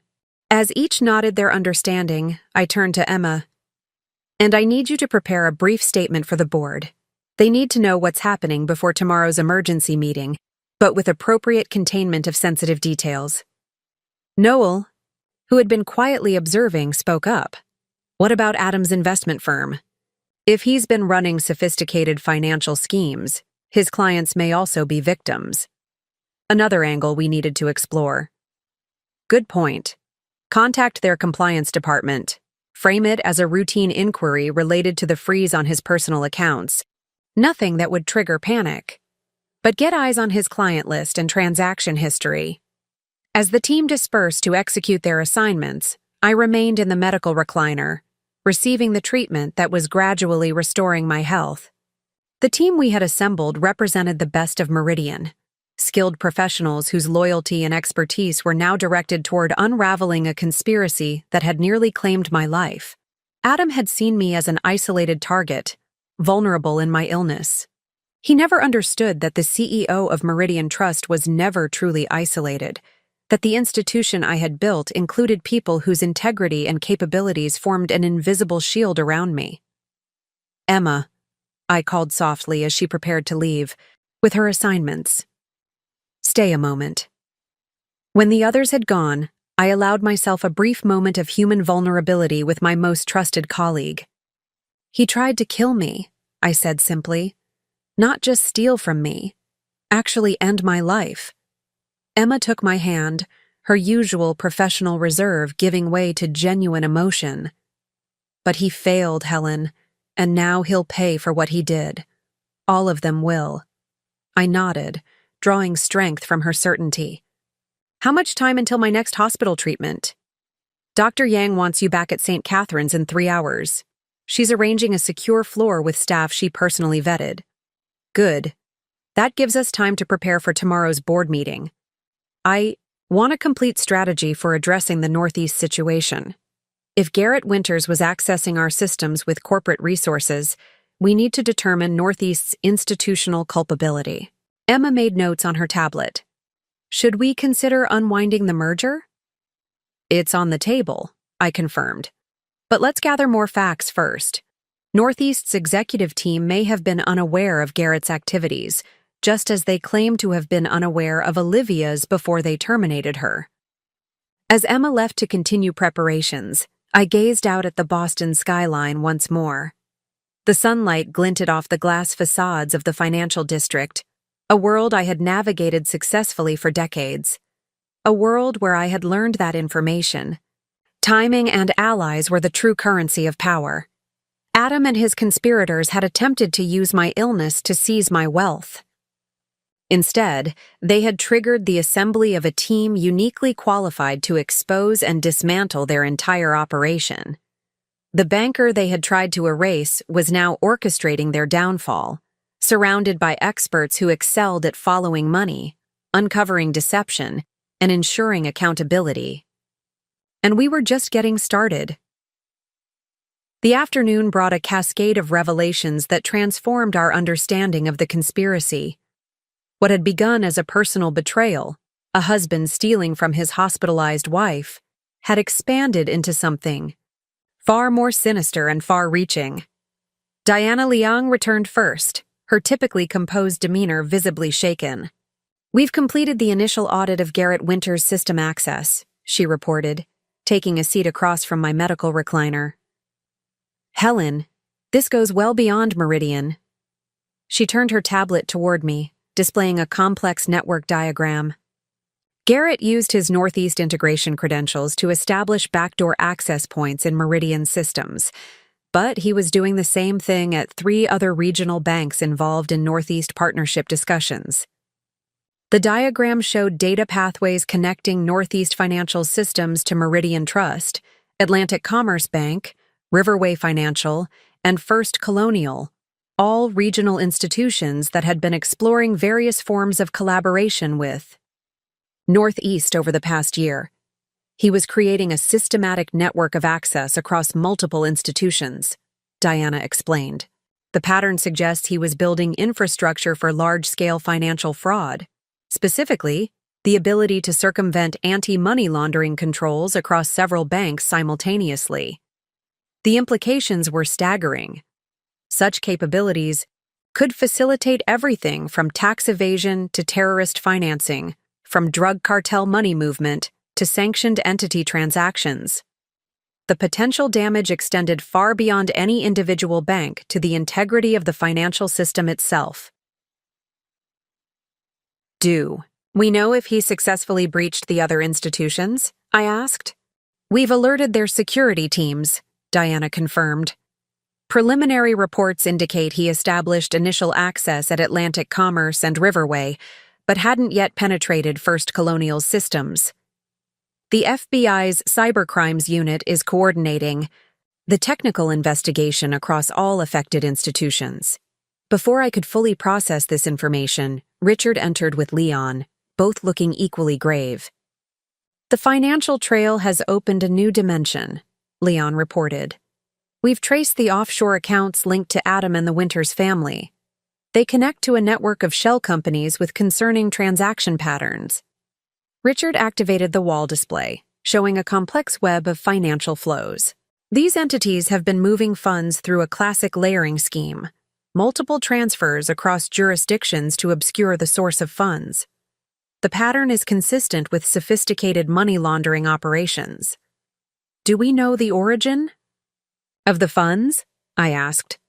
Not definitively yet, Richard replied. But FinCEN has flagged transactions from regions associated with narcotics trafficking, particularly Colombia and Mexico. There are also connections to entities on OFAC watch lists. OFAC, the Office of Foreign Assets Control, monitored transactions involving sanctioned countries and individuals. Violations of OFAC regulations carried severe penalties, including potential criminal charges. The Winters family network appears to have been establishing a bespoke money laundering infrastructure, Leon concluded. Garrett's system infiltration, combined with the shell company network, would have allowed them to move illicit funds through regulated banking channels while evading detection. This revelation cast Adam's targeting of me in an entirely new light. My wealth may have been attractive, but my position as CEO of Meridian would have been infinitely more valuable to a sophisticated financial crime operation. Through me, they gained proximity to banking systems that could be exploited for money laundering on a massive scale. What about the other banks? I asked. Are there indications the Winters family had similar personal connections at Atlantic Commerce or Riverway? Richard nodded grimly. FinCEN is investigating board members and executives at both institutions for potential relationships with Winters family members. Preliminary findings suggest Olivia dated the CFO of Atlantic Commerce before targeting Adam, and Roman Winters has a real estate partnership with a Riverway board member. They were systematically infiltrating regional banks through personal relationships, I concluded, the pattern now unmistakable. Creating both human and technical access points. Noel, who had been monitoring communications with federal authorities, joined us with another update. The FBI has completed an initial interview with Dr. Emerson, he reported. She's claiming ignorance, insisting she treated you according to standard protocols. But they found something revealing in her financial records. He handed me a printout showing a series of cash deposits to Dr. Emerson's personal account, each just under $10,000, the threshold for mandatory reporting to financial regulators. The deposits began shortly before she became my physician and continued through my hospitalization. Structured deposits, I observed. Classic technique to avoid triggering BSA reporting requirements.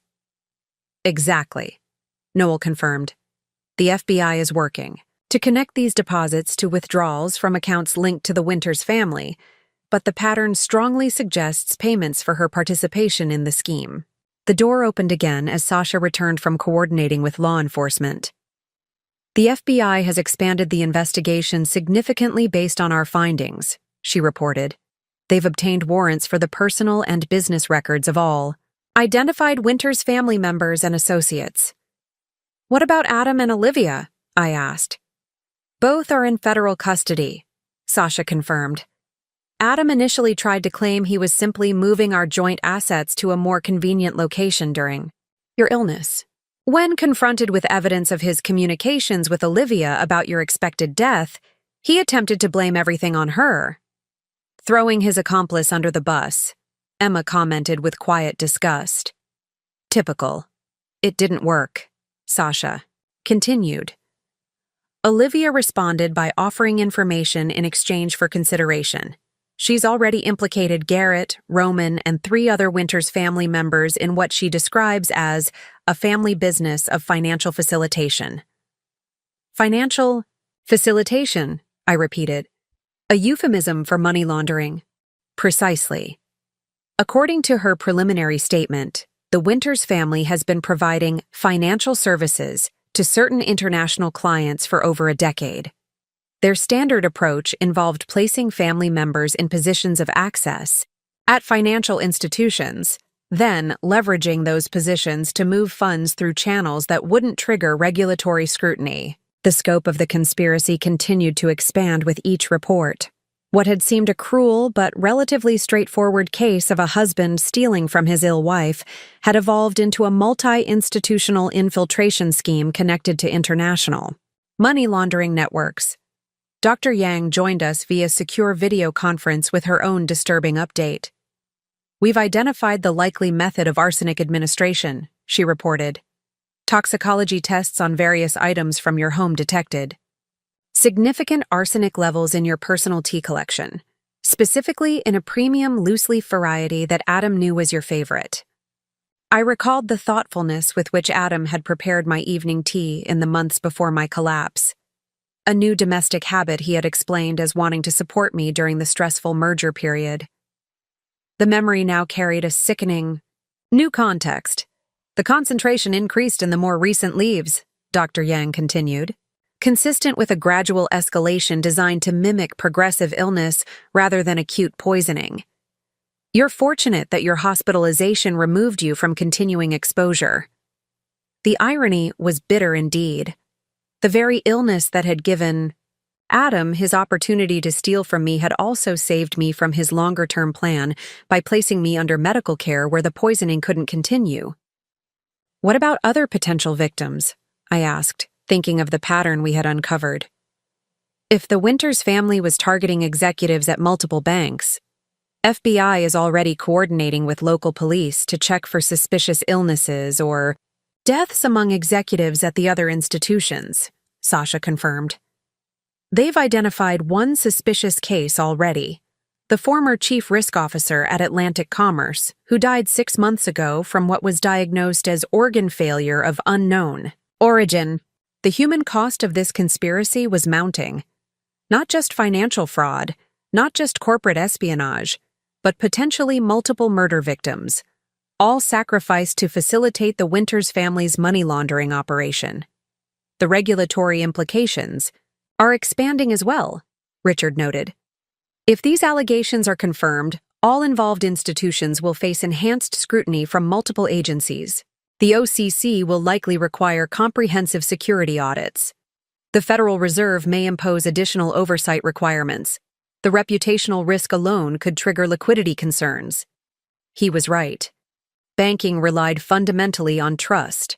If clients believed their funds or data were vulnerable, they might withdraw deposits or move accounts, potentially creating institutional instability.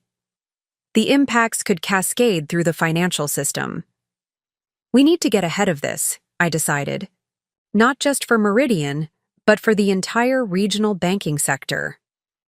A plan began to form in my mind, the kind of strategic response that had defined my career. The banker's instinct to identify systematic vulnerabilities and implement structural solutions remained sharp, despite everything I had endured. Emma, contact the CEOs of Atlantic Commerce, Riverway, and First Colonial directly, I instructed. Secure lines only. Tell them I'm requesting an emergency joint conference this evening to discuss a coordinated response to a significant security event affecting all our institutions. She nodded, already drafting the messages. Richard, prepare a comprehensive briefing on the regulatory reporting requirements and potential compliance frameworks for a multi-institution response. Diana, develop security protocols that can be implemented across all affected banks to isolate and eliminate any remaining access points Garrett may have established. Both executives acknowledged their assignments and departed to begin work immediately.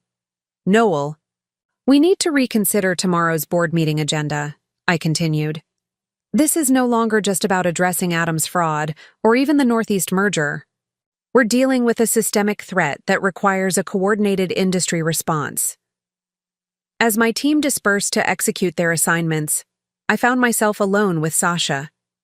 The gravity of what we had uncovered hung heavily between us.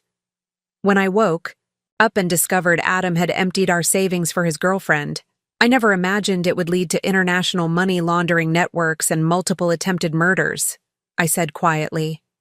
The personal betrayal was just the visible surface of something much darker, Sasha observed, like seeing the tip of an iceberg without realizing what lies beneath.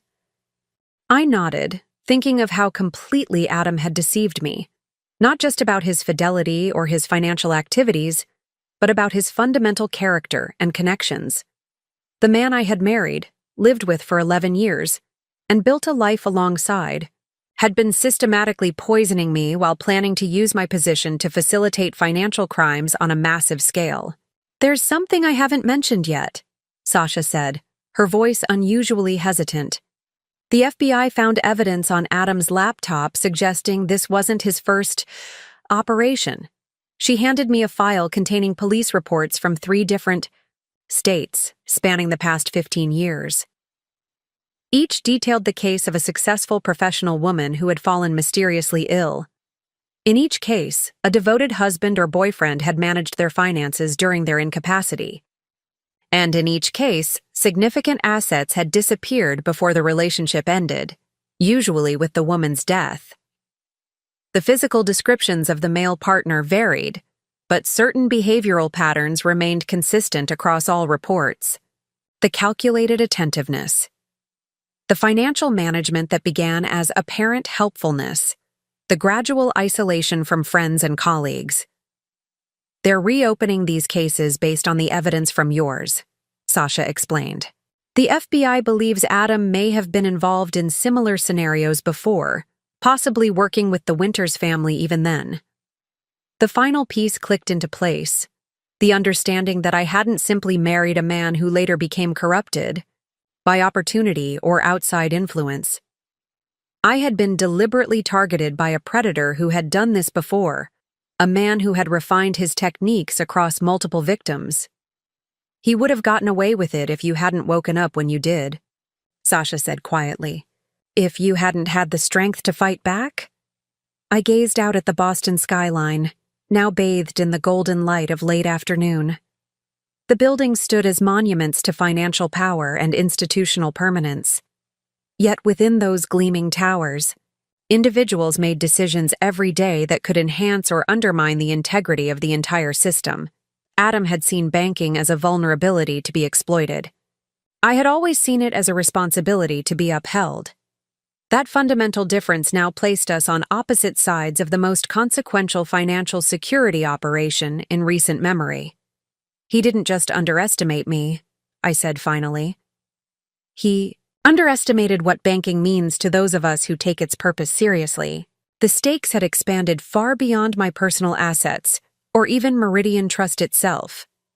We were now confronting a sophisticated network that threatened the integrity of the regional banking system, potentially endangering thousands of clients and billions in assets across multiple institutions. Adam had emptied our savings for his girlfriend while I was hospitalized. He didn't know I owned the bank. Now he would discover that I owned much more than that. I owned the responsibility, the relationships, and the resolve to protect the financial system he had tried to corrupt. And that would prove to be his most catastrophic miscalculation of all.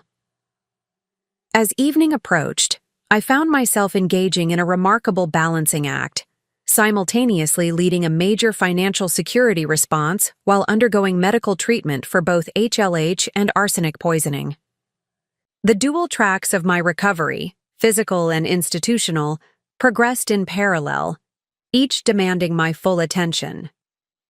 In the makeshift medical area of my office, Dr. Yang supervised the administration of chelation therapy to remove arsenic from my system while I conducted a secure video conference with the CEOs of the 3 other affected banks. Their reactions ranged from shock to outrage as I outlined what we had discovered about the Winters family's infiltration network. The FBI believes Garrett Winters established similar access points in at least 2 of your institutions, I explained, my voice stronger than I'd expected despite my fatigue. Diana Liang from our cybersecurity team has developed a unified scanning protocol to identify and isolate these vulnerabilities. I'm proposing we implement it simultaneously across all our systems tonight. James Harrison from Atlantic Commerce nodded grimly. We've already found evidence of unauthorized access to our client database, and given what you've shared about your experience, Helen, I've asked our former CRO's family about permitting an autopsy. His symptoms sound disturbingly similar to yours. Our board is meeting an emergency session within the hour, added Sylvia Morales from Riverway Financial. I've already suspended all integration activities with Northeast pending further investigation. While the banking executives discussed coordinated response measures, Emma updated me on Adam's legal situation. The U.S. attorney has filed initial charges of wire fraud, identity theft, and conspiracy, she reported quietly. Additional charges related to the poisoning are expected once the toxicology reports are complete. Sophia, monitoring my medical status, adjusted my IV. Your vitals are improving steadily, she noted. The chelation therapy is working faster than expected. This dual progress, my body healing while our institutions implemented protective measures, created a powerful symmetry.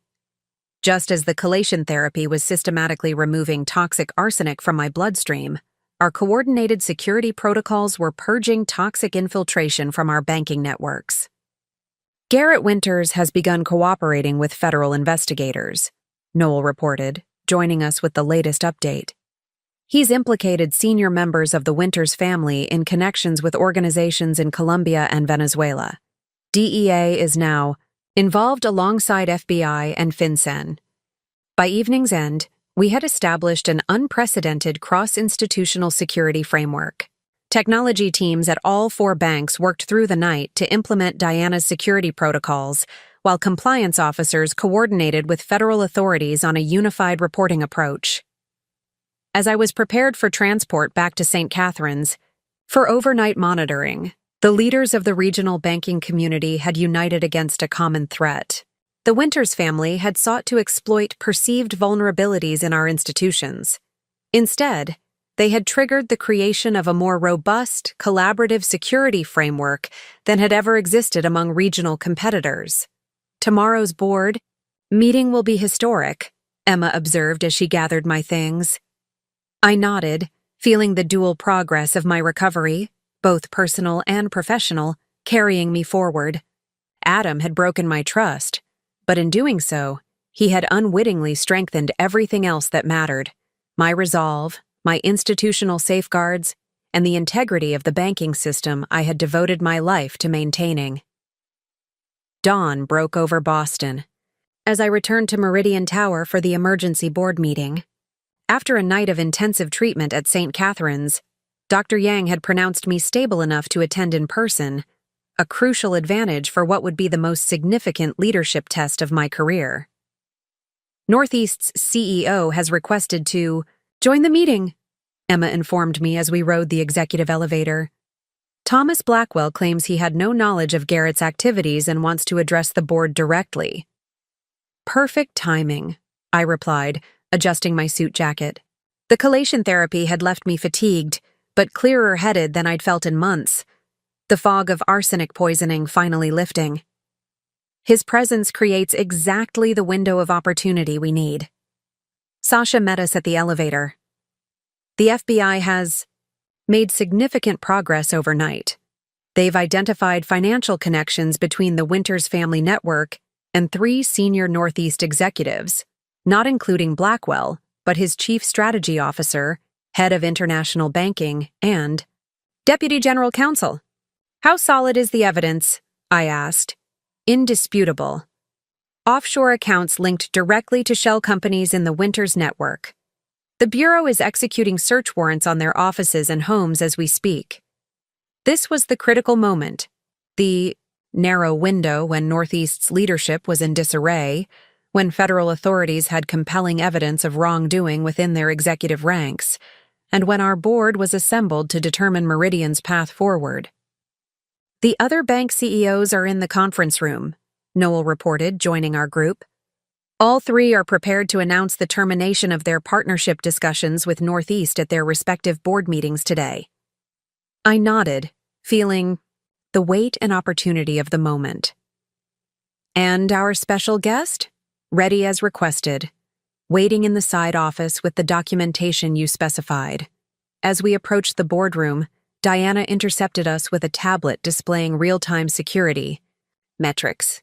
"The enhanced protocols have identified and eliminated all backdoor access points across all 4 institutions," she reported. "We've established a secure communication channel between our security teams that will remain active indefinitely." Inside the boardroom, Meridian's 12 board members waited alongside the CEOs of Atlantic Commerce, Riverway Financial, and First Colonial. At the far end sat Thomas Blackwell, Northeast's normally imposing CEO, looking uncharacteristically uncomfortable. "Before we begin," I announced, taking my place at the head of the table, "I'd like to introduce a special participant in today's discussion." At my signal, Richard escorted in a woman few in the room would recognize, Elsie Martinez, the observant nurse whose early documentation of Adam's suspicious behavior had helped uncover the entire conspiracy. "This is Elsie Martinez," I explained, "whose ethical vigilance as my nurse helped expose a sophisticated financial crime network operating through Northeast Financial. Today, she'll be witnessing an unprecedented opportunity for accountability in banking, an industry that too often forgets the human impact of financial misconduct." Blackwell shifted uncomfortably as I continued. "We face a window of opportunity to address not just the specific infiltration of our institutions, but to establish a new standard for security collaboration in regional banking. The coordinated response we've begun can become a permanent framework, one that makes our entire sector more resilient against precisely the kind of exploit the Winters network attempted." The timing was perfect. With federal investigators dismantling the Winters network in real time, with Northeast's compromised executives being led from their offices in handcuffs, and with our enhanced security protocols already proving effective, the path forward was clear. I met Blackwell's gaze directly. "Now, Thomas, I believe you have something to say to this gathering." The window of opportunity had arrived. Everything that followed would redefine regional banking security for years to come. Thomas Blackwell's face had lost its usual confidence as he addressed the assembled banking leaders. "I want to state unequivocally that Northeast Financial had no institutional knowledge of the activities conducted by Garrett Winters or other implicated employees. Yet 3 of your senior executives have offshore accounts linked directly to the Winters family network," I countered, sliding the FBI's financial analysis across the table. "Accounts that received substantial payments coinciding with each new banking partnership Northeast pursued." Blackwell paled visibly. "This is the first I'm seeing of this evidence." "Perhaps, but it raises fundamental questions about Northeast's internal controls and corporate culture." I turned to address the full board. "The Meridian Northeast merger agreement contains specific provisions regarding material adverse events and regulatory compliance. Given the criminal investigations now underway, I believe we have clear grounds to exercise our termination clause." Richard distributed copies of the relevant contract sections, highlighted for emphasis. The legal framework we had carefully constructed during merger negotiations now provided the precise mechanism needed for a clean separation. "I am recommending immediate termination of the merger agreement, effective today," I continued. "Simultaneously, I propose Meridian lead the formation of a new regional banking security consortium with our colleagues from Atlantic Commerce, Riverway, and First Colonial." Diana activated the display screen, showing the technical architecture of the collaborative security framework already functioning across our institutions. This shared security infrastructure has already identified and eliminated vulnerabilities in all our systems, she explained. By formalizing this collaboration, we create a defensive network far more robust than any single institution could maintain independently. James Harrison from Atlantic Commerce nodded. My board has already authorized participation in such a consortium. We've seen the benefits firsthand in the past 24 hours. The execution of our plan proceeded flawlessly, point by methodical point. The board voted unanimously to terminate the Northeast merger. The Regional Banking Security Consortium was formally established with all 4 CEOs as founding members. New compliance protocols were adopted requiring enhanced vetting of all third-party integration partners. Blackwell sat in stunned silence as his carefully cultivated acquisition strategy collapsed around him. Without Meridian and the other regional partners, Northeast's expansion plans were effectively finished. One final matter, I added as the formal votes concluded. The $234 million fraudulently transferred from my accounts has been fully recovered. However, the investigation has identified what appear to be numerous other victims of similar schemes orchestrated by Adam Reynolds and the Winters Network. I nodded to Emma, who distributed a final document, the framework for a victim compensation fund to be established jointly by our 4 institutions. Many of these victims may never see justice directly. The Adams of the world are skilled at erasing their tracks. But as financial institutions committed to the communities we serve, we can demonstrate that banking at its best is about trust, security, and accountability. The execution was complete. In a single board meeting, we had dismantled a corrupt merger, established a groundbreaking security consortium, and created a mechanism to help those harmed by the very predators who had targeted me. As the meeting concluded, Elsie approached quietly. You've turned something terrible into something that will help others, she observed. I smiled, thinking how completely Adam had misunderstood what it truly meant that I owned the bank.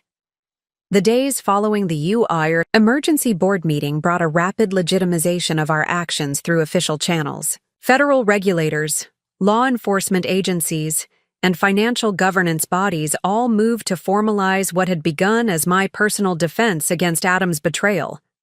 The OCC has officially endorsed the Regional Banking Security Consortium, Richard announced during our morning briefing in my office, where I continued to balance recovery with leadership. They're recommending it as a model for other regional banking groups across the country.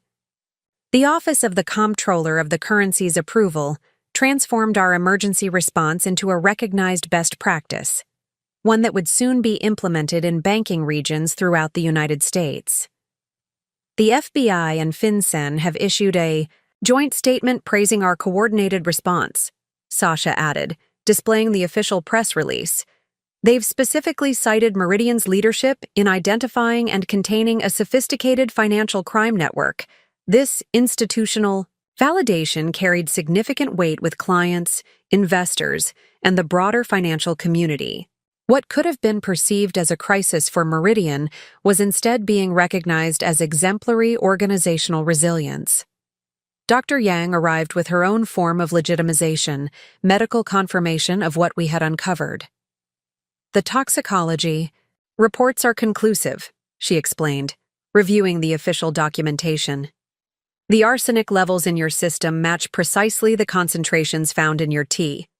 The lab has also identified Adam's fingerprints on the tea container. These scientific findings removed any ambiguity about what had occurred. The attempted murder was now a matter of documented fact, not speculation or accusation. The U.S. Attorney has added attempted murder charges against Adam, Emma confirmed. Dr. Emerson is now facing charges of conspiracy and gross medical negligence. Her medical license has been suspended pending the criminal proceedings. The official accountability extended to Northeast Financial as well. The SEC had opened a formal investigation into their governance practices and internal controls. 3 members of their board had resigned, and their stock had dropped 18% in 2 days. The Victim Compensation Fund has received formal approval from all 4 bank boards, Noel reported. The joint press announcement is scheduled for tomorrow morning. We've already identified 16 potential victims of similar schemes dating back nearly a decade. Perhaps most meaningful of all was the legitimization that came from within the banking community itself. The American Bankers Association had requested that I deliver the keynote address at their upcoming cybersecurity conference. Regional banks across the country were contacting us about joining the security consortium. As these official validations accumulated, I found myself in a reflective conversation with Elsie, who had become an unexpected confidant through this ordeal. When you first woke up and discovered Adam had stolen your money, did you ever imagine it would lead to this? She asked, gesturing toward the stack of official endorsements and recognitions on my desk. Never, I admitted. I was just trying to protect what was mine. And instead, you ended up protecting an entire industry, she observed with a gentle smile. The legitimization was complete. What had begun as a husband stealing from his hospitalized wife had catalyzed a fundamental transformation in regional banking security, all because he didn't know I owned the bank. 3 months after the emergency board meeting, the consequences of Adam's betrayal and the Winters family's conspiracy had fully materialized across multiple dimensions. What began with frozen accounts had culminated in a sweeping reorganization of the regional banking landscape. I sat in the federal courthouse, my strength fully recovered, watching as Adam faced sentencing after pleading guilty to multiple felony charges including wire fraud, identity theft, conspiracy, and attempted murder.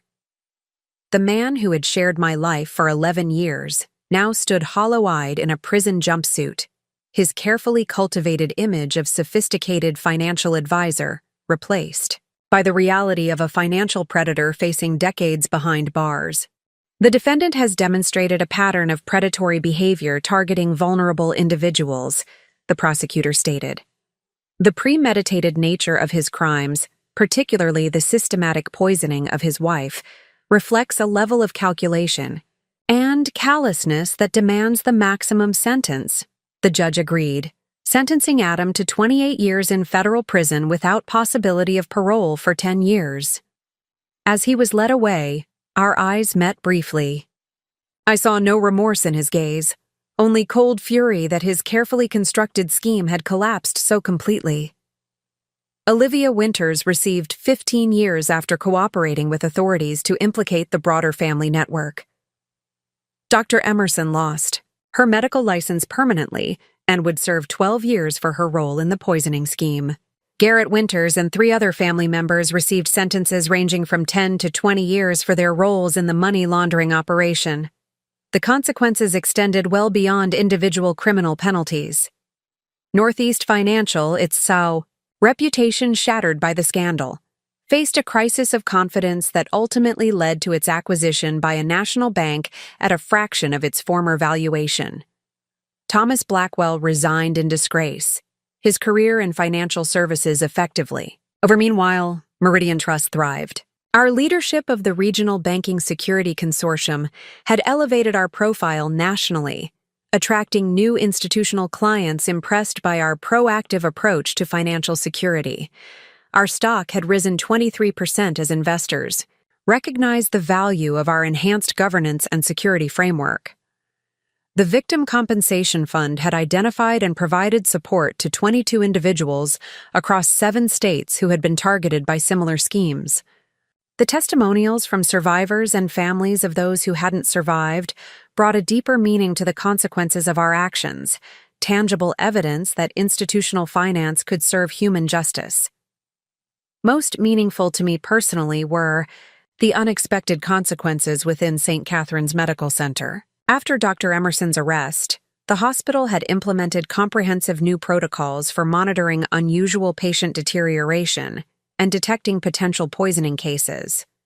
They had named these safeguards the Reynolds Protocols in recognition of how my case had exposed critical vulnerabilities in patient protection. As I left the courthouse, Emma walked beside me toward the waiting car. "Have you decided what you'll do with the lake house?" she asked. The property where Adam had likely administered the poisoned tea remained unoccupied, a painful reminder of betrayal. I'm donating it to the Victim Support Network, I replied. They'll use it as a recovery retreat for survivors of financial exploitation and abuse. It seemed fitting that a place of betrayal would be transformed into a sanctuary for healing, perhaps the most meaningful consequence of all.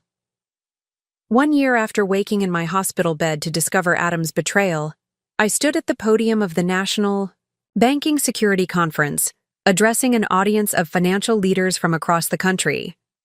The woman who had once fought to walk across a hospital room now commanded the attention of an entire industry. The greatest vulnerability in financial security isn't technological, it's human, I began. We build sophisticated cybersecurity systems while overlooking the fundamental importance of human vigilance and ethical culture. My experience taught me this lesson in the most personal way possible. The Regional Banking Security Consortium had expanded to include 28 institutions across 12 states, creating an unprecedented collaborative defense network against financial crimes. The Reynolds Protocols for System Security had been adopted as the industry standard, just as their medical counterparts had transformed patient safety. But the most profound transformation had occurred within me. When my husband emptied our savings while I was hospitalized, he believed he was stealing from a vulnerable woman too ill to fight back, I continued. When he and his co-conspirators infiltrated banking systems, they thought they were exploiting institutional weaknesses, that no one would connect across multiple organizations. I paused, looking out at the attentive faces. They were wrong on both counts. They didn't know I owned the bank, not just legally as CEO and majority shareholder, but in the deeper sense of personal responsibility for institutional integrity. That ownership wasn't just about control of Meridian Trust. It was about a commitment to what banking at its best should be, a system of protected trust between institutions and the people they serve.